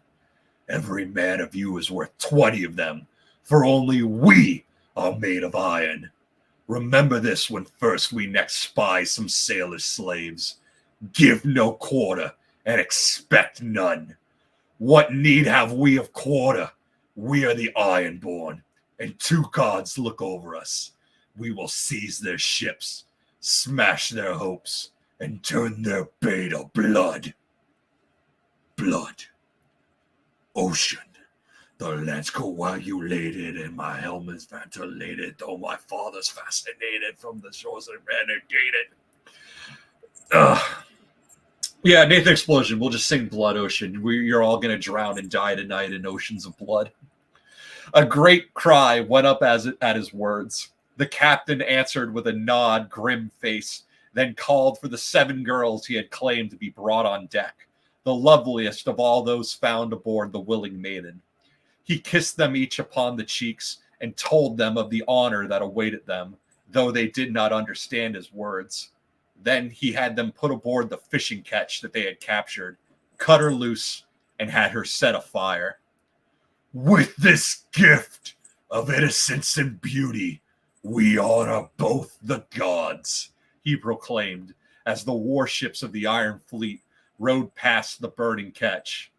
Let these girls be reborn in light, undefiled by mortal lust, or let them descend to the drowned gods' watery halls to feast and dance and laugh until the seas dry up. Near the end, before the smoking ketch was swallowed by the sea, the cries of the 7 sweetlings changed to joyous song, it seemed to Victarion Greyjoy. So that's some Melisandre shit right there, right? As they burn, as they scream, it turns to song. A great wind came up then, a wind that filled their sails and swept them north and east and north again toward Meereen and its pyramids of many colored bricks. On wings of song I fly to you, Daenerys, the Iron Captain thought. Okay, so. All right, Dagan, I guess you want to explore? Okay, you go explore. Just don't hit any buttons. So what happens here is, so Vic just made a sacrifice of 7 of what he deemed the most beautiful, and I guess we're to assume that they were still well, I don't see how they could still be maidens if they were taught in the ways of the 7 size. But anyway, the 7 loveliest women that he deemed, and he sacrifices them both as offerings to both the drowned god and R'hllor. The ones that burn go to R'hllor, the ones that drown go to the drowned god, honoring both the gods. And what happens? A great wind picks up. So the thing with Euron, and one of the big questions that I discussed a lot with Dave, if you go back to check out a lot of the Ironborn streams we did, Euron, the first storm and the last. What, do I control the winds? How is Euron able to sail so far so quickly? Like, it seems like he fast travels from Qarth back to the Iron Islands almost within a day. Balon Greyjoy banished him from the Iron Islands for as long as he lived. And the day after Balon Greyjoy's death, Euron is home. Was Euron waiting? Like, was he waiting around the Reach, around Old Town, around the Westerlands, waiting? Because we don't know when a faceless man is going to do the job. You hire a faceless man, the job might be done in a day, in a week, in a couple months, eventually, but you don't know. So was Euron waiting in an area around the Iron Islands, waiting for the job to be done so that he could return the next day? Or was he looking through glass candles, waiting on this moment, and then immediately sailing as quickly as he could to get back? The glass candles are burning in the apartments of Uragan Nightwalker in Qarth. And that seems to be Euron's fake ID. his Qarth passport is Uragan Nightwalker. Yeah. So Euron essentially fast travels, and the idea is how's he doing that? Is he making blood sacrifices to get good wind? Well, based on this scene, what just happened with Victarion after sacrificing these 7 women, and then this great wind coming up that really like propels them forward towards Meereen, like at an even faster pace. Like, yeah, it does seem like Euron is probably making blood sacrifices for similar things. Blood sacrifices made out on sea to gain favorable winds. And that goes hand in hand with Euron being a storm god. I am the storm, the first and last. And that goes hand in hand with Euron being a king in yellow figure. Hastur is a storm god who wars against his brother Cthulhu, who is the drowned god in this story. Storm god, drowned god, at odds. Cthulhu, Hastur, at odds. water god, wind god at odds, constantly warring against one another. Euron is Ironborn. He is a Greyjoy, but he is the storm god. So just like as Hastur is a elder thing like Cthulhu, he is a kraken and a dragon like Cthulhu. Even though they fight against each other, they are the bad brothers at odds, like Euron is with the rest of his family. And Victarion has just gotten a taste of this. And the other big thing, too, that I bring up is the Red Comet. In King in Yellow and in Hastur stories, Hastur lives on the red star of Aldebaran, which Aldebaran is an Arabic word. It means the wanderer. And that's because Aldebaran in the nighttime sky looks as if it is chasing the Hyades, which are a star cluster named for water nymphs in Greek mythology, who were seen as guardian spirits for sailors. So what Euron is doing with these blood sacrifices is like a corruption of the tale of the Hyades, making blood sacrifices to these water spirits, to these what is normally seen as benevolent guardian spirits of sailors, but it's like a corrupted version of the Hyades to be making blood sacrifices to them. Excuse me, I need a drink. Because everything that Euron does is a corruption of the good stories. And yeah, so Aldebaran is like the Red Comet. And the Hyades, water nymphs like the children, like wood nymphs, children of the forest, and they're doing blood sacrifices. Like you see, like the inner meshing of all of these ideas that George is playing with by weaving real mythology, real history, with this Lovecraftian stuff and putting it all together. And even Hastur starts off originally, because Hastur is not an original Lovecraft creation. It goes again all the way back to Ambrose Bierce, an inhabitant of Carcosa. Hastur is a benevolent god of shepherds. What are we told the Valyrians are before they came into contact with dragons? They are shepherds. Now, for me, when it comes to the Valyrian dragon bond and the origins of that, there are stories that the Valyrians did it all themselves, that the Valyrians came upon the dragons themselves in the 14 Flames and did it, and they were able to tame them, bond them. But there's another older story that it was another people, a people from the shadow, so Ashai, from Ashai and the areas around it, a people so ancient they lacked a name, that they are the ones who came to Valyria and taught the Valyrian shepherds how to ride dragons, which sets up that Great Empire of the Dawn dragon lords and the far eastern dragon lords back in the day. And then George plays with that by having his own king in yellow, the yellow emperors of Yi. One of them was married to a Valyrian noblewoman and kept a dragon at his court. In the court of the dragon is a king in yellow story, and it is the only story.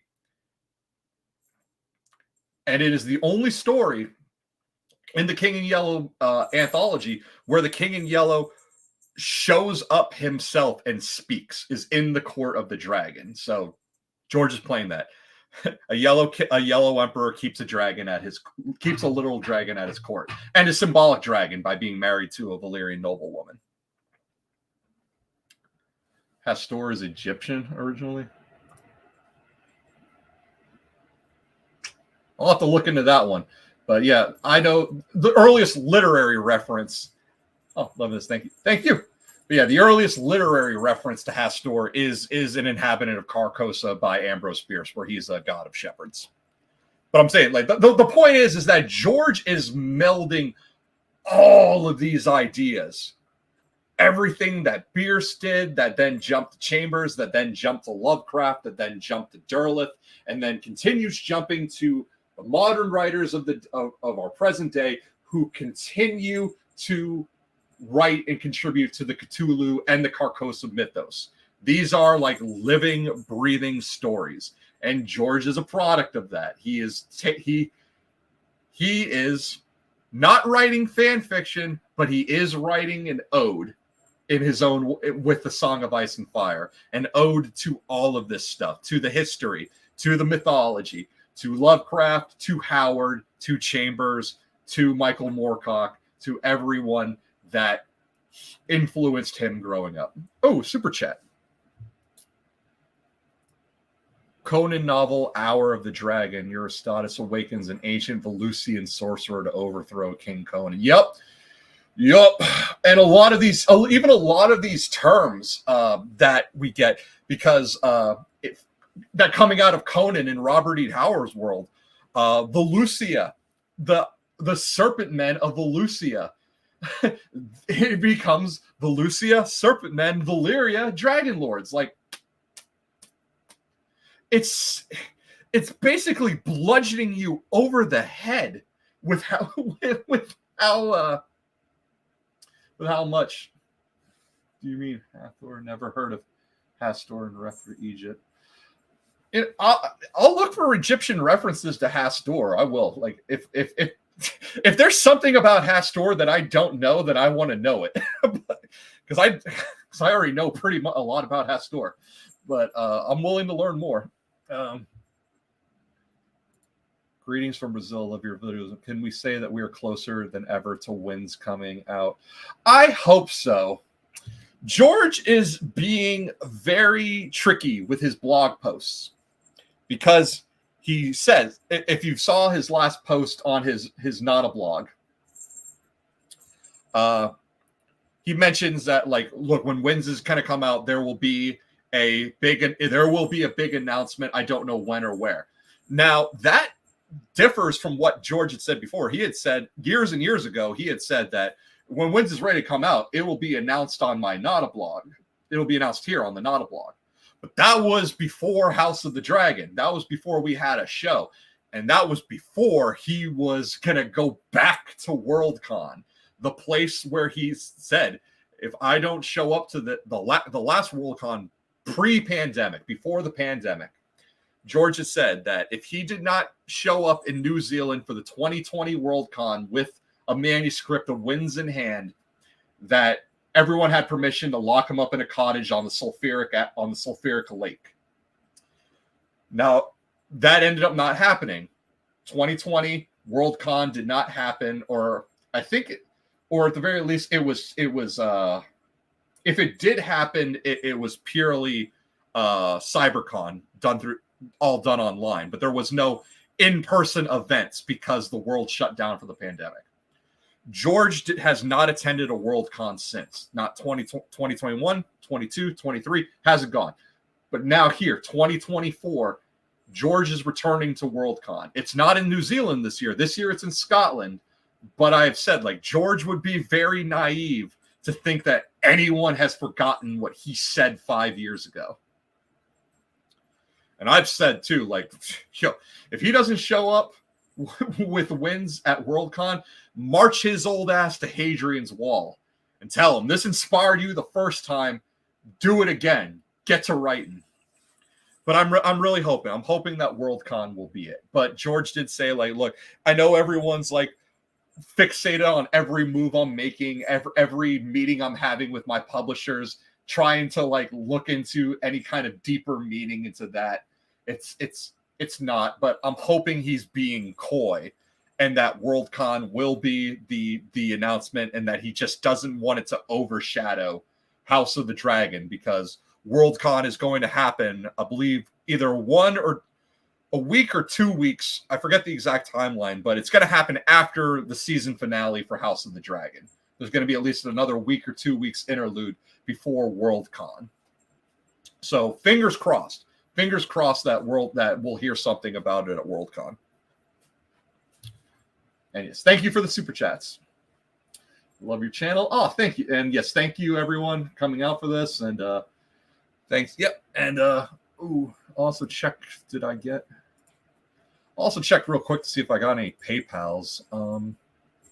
Don't think so. But I did put my phone on silent since Senator Coleman apparently keeps calling me. No PayPals. Okay, so we'll just go back to the story. Oh yeah, and then there are the new book. Northern Tommy. I streamed it. Someone was talking smack about the new book cover. Something that publishers came up. The thing about the new book covers is that also, maybe it's a sign of something, maybe it's a sign of nothing, but why would you re-release the first 5 books with new covers if you weren't meaning for people who haven't read them to maybe get interest brewing for a next one? Because why would you re-release the first 5 books if that wasn't a sign that everyone should be like refreshing themselves on the story because it's going to continue? Again, could be a sign of nothing, could be nothing, could be cancer. We don't know. We're WebMDing this shit. But I'm hoping for Worldcon. I'm just gonna wait for August. Okay, so before the super chats, we were talking about Euron sacrificing for 4 wins, Euron's Storm God connections, and it seems like Victarion has just stumbled his way into that because with making a sacrifice like this and then getting this huge gust of wind. So that night, for the first time, he brought forth the dragon horn that the Crow's Eye had found amongst the smoking wastes of Great Valyria. A twisted thing it was, 6 feet long from end to end, gleaming black and banded with red gold and dark Valyrian steel. Euron's hell horn. Victarion ran his hand along it. The horn was as warm and smooth as the dusky woman's thighs, and so shiny that he could see a twisted likeness of his own features in its depths. Strange sorcerous writings had been cut into the bands that girded it. Valyrian glyphs, Moqorro called them. That much Victarion had known. What do they say? So it is really hammered home, right? That Victarion, something bad is going to happen to Victarion because that horn is calling out to him. He wants to give it a good old toot, but he saw what happened to the last guy. And we're going to go into that because he'll talk about it. But he knows what happened to the last guy who blew that horn. That he basically cooked. He cooked himself. And yet the horn is like calling out to him. Just like, yeah, you can hear it. Like it's whispering to him, you want to. You want me. Put me to your lips. Give me a blow. It's like Jason's mask. It just calls out to you. And I think he's going to do it. I don't know if the firearm is going to make him immune to the lung cooking that happens, but I think Victarion's going to end up blowing that horn himself somehow, some way. It's just a question of, is he going to cook like that last guy? Or is this firearm, if he's becoming a sort of fire white, is that going to protect him from it? That becomes the big question. Much and more. The Black Priest pointed to one golden band. Here the horn is named. I am Dragonbinder, it says. Have you ever heard it sound? Once. One of his brother's mongrels had sounded the hell horn at the Kingsmoot on Old Wick. A monster of a man he had been, huge and shaven-headed, with rings of gold and jet and jade around arms thick with muscle, and a great hawk tattooed across his chest. The sound it made, it burned somehow, as if my bones were on fire, searing my flesh from within. Those writings glowed red-hot, then white-hot, and painful to look upon. It seemed as if the sound would never end. It was like some long scream, 1,000 screams, all melted into one. And the man who blew the horn, what of him? He died. There were blisters on his lips after. His bird was bleeding too. The captain thumped his chest. The hawk, just here, every feather dripping blood. I heard the man was all burned up inside, but that might have just been some tale. A true tale. Moqorro turned the hellhorn, examining the queer letters that crawled across a second of the golden bands. Here it says, no mortal man shall sound me and live. Bitterly, Victarion brooded on the treachery of... Here it says, no mortal man. Okay, so we didn't skip a page. Bitterly, Victarion brooded on the treachery of brothers. Euron's gifts are always poisoned. The crow's eye swore this horn would bind dragons to my will. But how will that serve me if the price is death? Your brother did not sound the horn himself, nor must you. Moqorro pointed to the band of steel. Here, blood for fire, fire for blood. Who blows the hell horn matters not. The dragons will come to the horn's master. You must claim the horn with blood. Oh, and that is the end of the chapter. So, and that is where we leave Victarion until we get to the Winds of Winter, where we do have a sample chapter. So in that sample chapter, he commands three of these new oarsmen that he's picked up along the way. And he's like, you're going to blow it for a few seconds. Then you're going to pass it on to you. And you're going to blow it for a few seconds. And then we're going to pass it on to the third guy. And he's going to blow it for a few seconds. Somehow thinking that maybe if they don't blow it as long as Euron's guy did, they won't die. But what's interesting there is three blows from three different men. Well, what is three horn blasts signal back in Westeros? Three horn blasts signal the coming of White Walkers at the wall.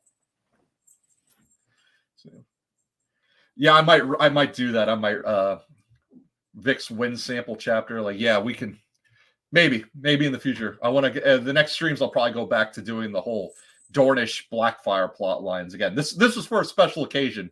Why we did an Ironborn chapter. Probably read some Asha chapters too. Those are always good. Yeah, so where was it? Yeah, so blood for fire, fire for blood. But Moqorro is definitely using Victarion. He's translating the glyphs, yes, but my instinct is telling me that he's not translating all of the glyphs. Like, there definitely seems to be some lying by omission parts. Like, he's pointing out things and saying, this says this. That's this sentence, but what are the other sentences? Well, no, we're just going to move on to the next band. Yes, I'm sorry, Amanda of House Robinson. We just read the last sentence of the chapter, and I'm about to wrap up, actually. Yeah, so Victarion's story is going to be interesting where it goes. Again, like, is Victarion going to blow the horn himself? I think yes, eventually. This is reading too much like a horror story of the horn calling out to him on a subconscious level for him not to raise it himself and blow it himself.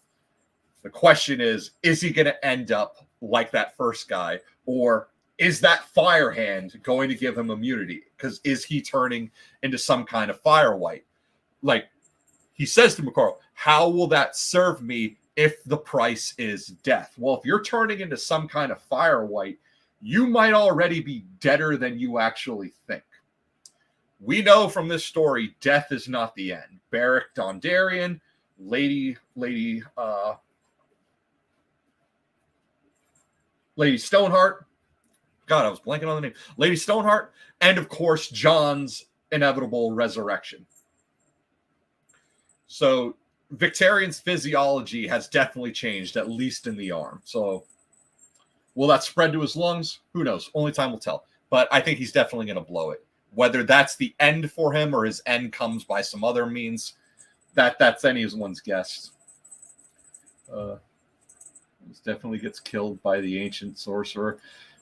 Yeah, if George wants to go the Conan route with Victarion, he might, because Victarion's The brute that Victarion is, he is kind of Conan-esque. Conan's definitely smarter, but saying Conan is smarter than you isn't saying very much. As much as I love Conan stories, Conan's also got a lot of a very simple brutality about him. Oh, there was another super chat. Is there anyone else that has a burnt body part that is now stronger like Vic? You know, the best example I could think of would be Timett, son of Timett. This is one of the mountain clans that Tyrion meets in the Vale, from the Burnmen. And the Burnmen of the mountain clans seem to hold their ideals up to a fire witch in the Vale, which seems to be the story of Nettles, of what happens to Nettles post-dance when she and Sheepstealer fly off and are in the Vale. So, yeah, the Burnmen always burn a part of them. While most guys will try and burn off something like a finger or something that they can sort of make do with it, Timett burns out his own eye. So that's very Odin-like. But the more important the body part that is burned out, the more respect is given to you from that clan and the higher your standing. So Timett burning out something very important as his eye has raised him to a great level of paramount's within the Burn Man, within that clan. So yeah, on a symbolic level, Timett, son of Timett, would be someone who burned a body part and got more out of it. Good question. They worship Nettles. Yeah, I think they do too. I think the Burn Men worship Nettles. I mean, 170 years now past that, Nettles is more than likely gone, unless she was a child of the forest. I'm not sure about that theory. If she was human, though, then the only way she would live that long would be hook up to a weirwood tree. Sheepstealer, though, people have asked, where's Sheepstealer? My guess is dead. Sheepstealer was already pretty old when the dance started, so add another 170 years. Balerion the Black Dread lived to be around 300 before he died, but we don't know. We don't know what the lifespan of dragons are. Can they live longer than that? We don't know. Balerion's just the oldest that we know of. Were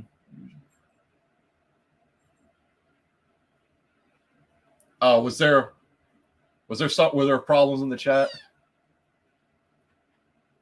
Did somebody say some stupid shit that I missed?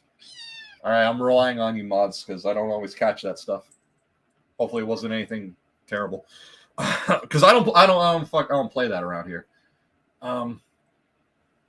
Yeah, I don't care if you say shit or fuck. I'm not gonna. I say it too, but yeah, if you're anything, look, if anyone comes in here saying anything racial or anything homophobic like that, banhammer immediately. We don't play that. We don't play that shit. I keep getting someone keeps calling Nettles, not the character, actual girl Nettles, terrible things, and I'm like, you know what? It's my fucking channel, okay? I'll invite whoever the hell I want on. I don't care. Skin color be damned. They're anyone who I like working with is welcome on this channel. And that would include, so that includes girl Nettles. That would include Arah and Alicia from Direwolf City. That would include Tony Teflon if he were to ever want to go slumming it and come on here. Those guys and gals are all welcome here. Nope. I don't care if I'm a Lovecraft fan. I don't care if I make Wojak videos.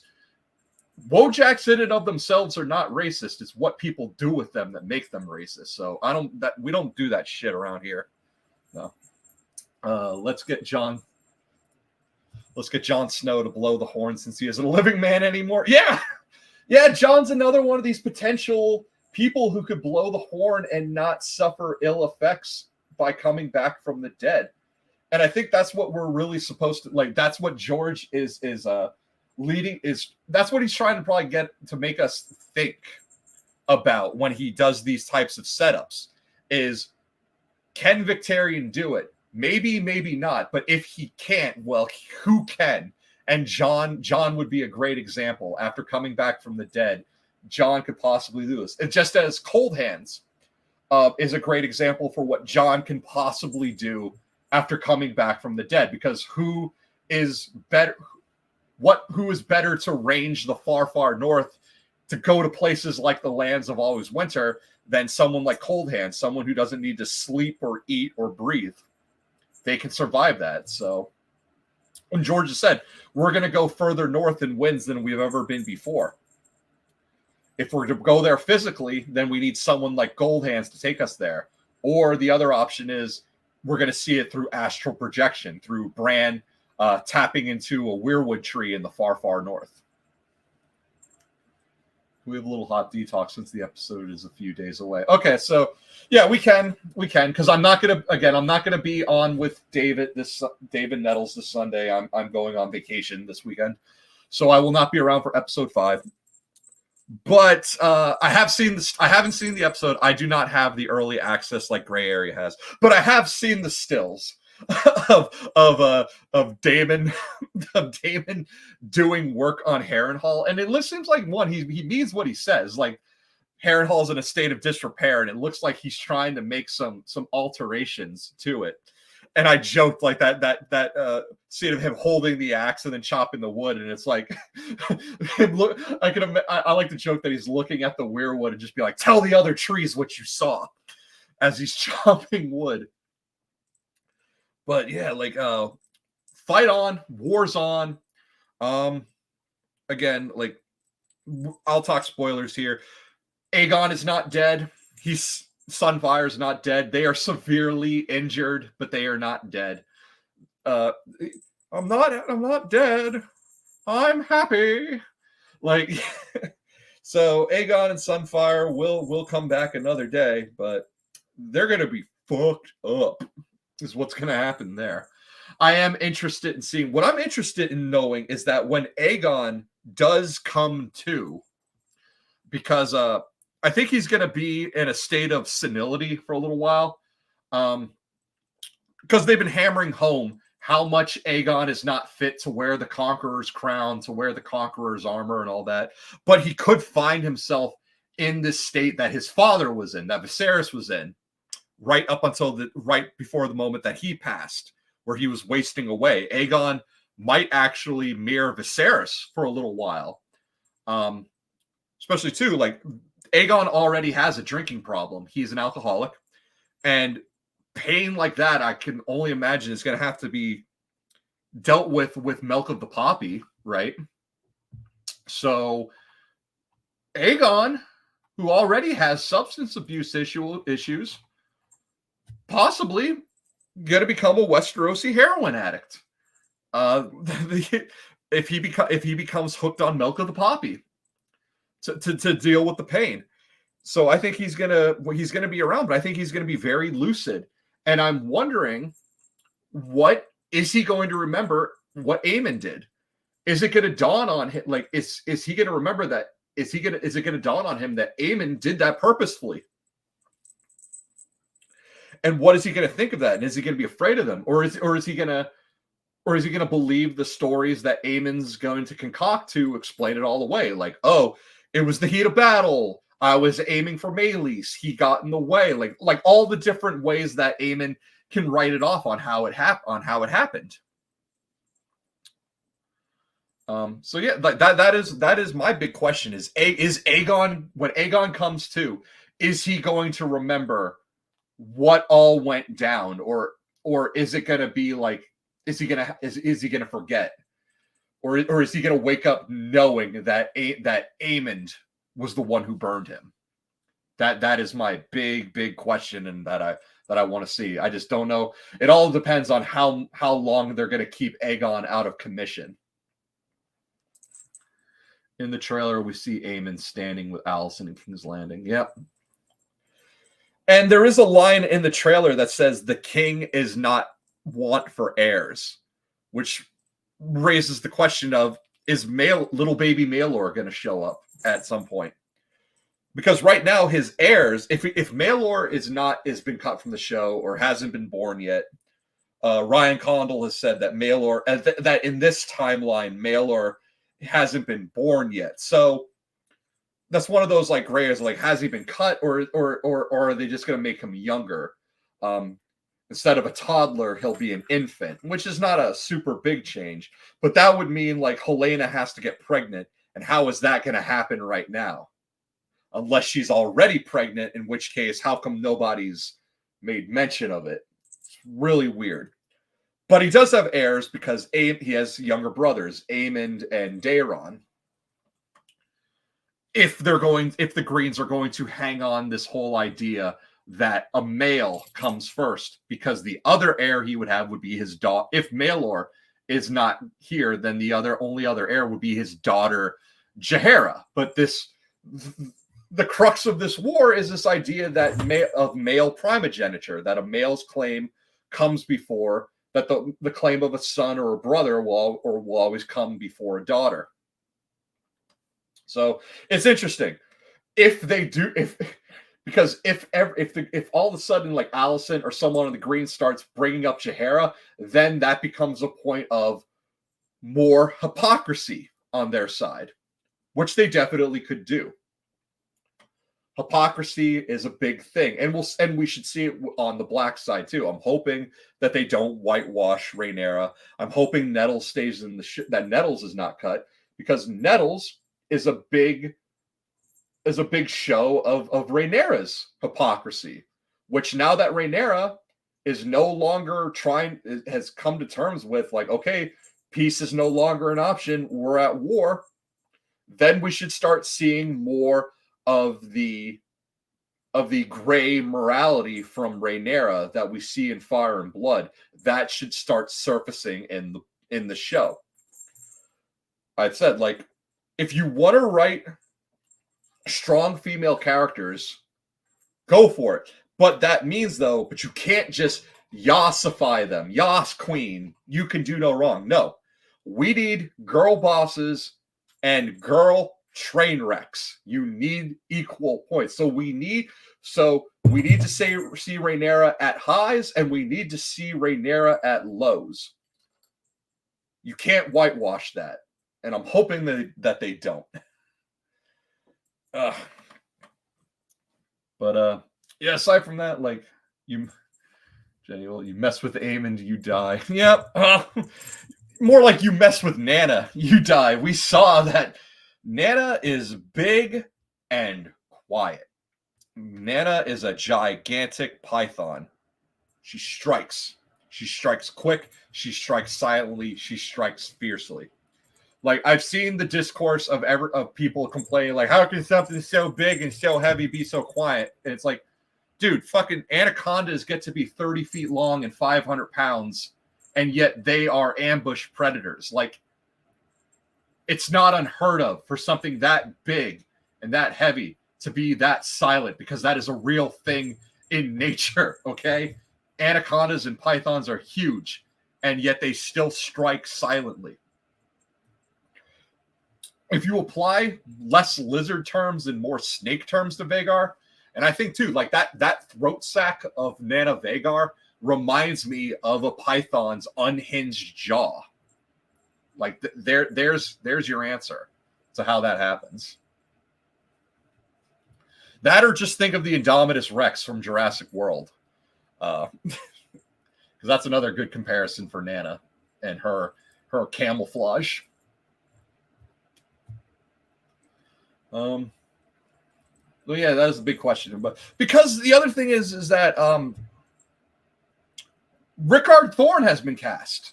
He has yet to appear in the show, but Rickard Thorne, actor, has been cast. And Rickard Thorne's big moment in the story in Fire and Blood is the events of Bitterbridge. So if there is no little baby Maelor, then there's no need for Rickard Thorne. So fingers crossed that we're going to get Maelor, that we're going to get Bitterbridge. And yeah, I just don't see how it's going to happen, because Aegon is in no condition to be having sex with Helena right now. And if Helena has been pregnant all of this time, then that's something that probably should have been mentioned. But then again, Daron should have been mentioned a long time ago too. And we only just got one name drop for him, and we're not going to see him till season 3.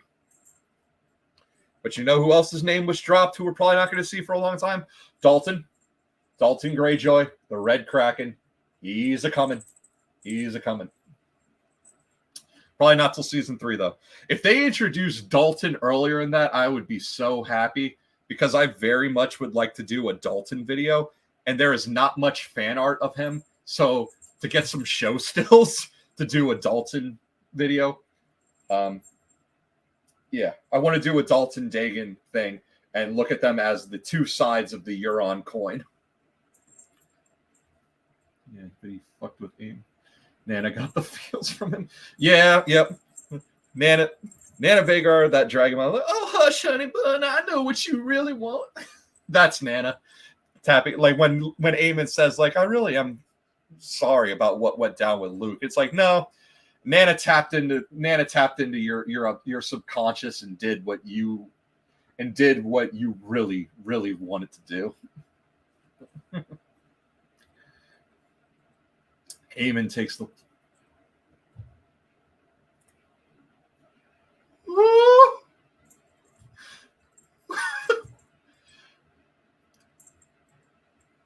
maybe people have been wanting it ever since that Lena's funeral, when we got the line of when Aemon said, like, when Aegon tells Aemon, like, well, then you marry her, and Aemon says, like, I would do my duty. People have been wanting a Aemon Helena romance, kind of like a Daenerys Aegon the Dragon Knight romance. Man, if baby Maelor comes along and it's actually because Aemon is the father, damn. But that, I don't know. We also have a lot of secret fathers too, because there's also the rumors. People want it to be that Aemon is actually Daemon's son, that he and Alicent hooked up, and that's why Alicent gives weird faces in Daemon's presence.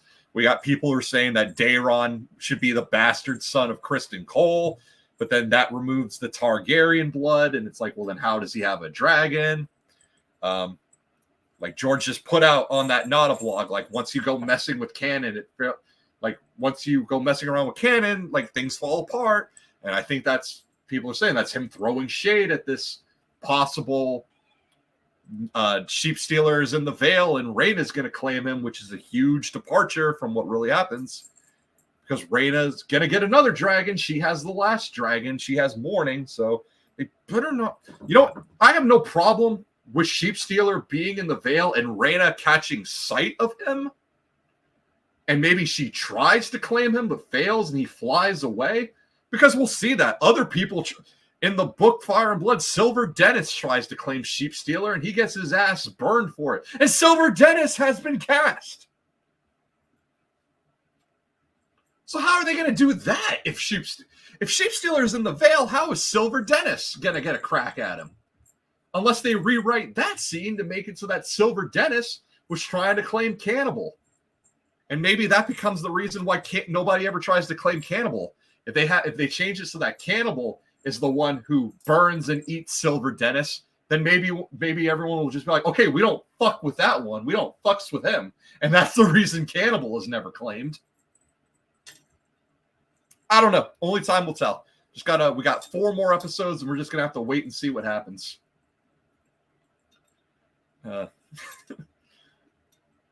But yeah, so I guess this will be last call for questions. Thank you everyone who came out, who stuck around. Oh no, Dagan, the last Reaver just knocked over the camera. Oh.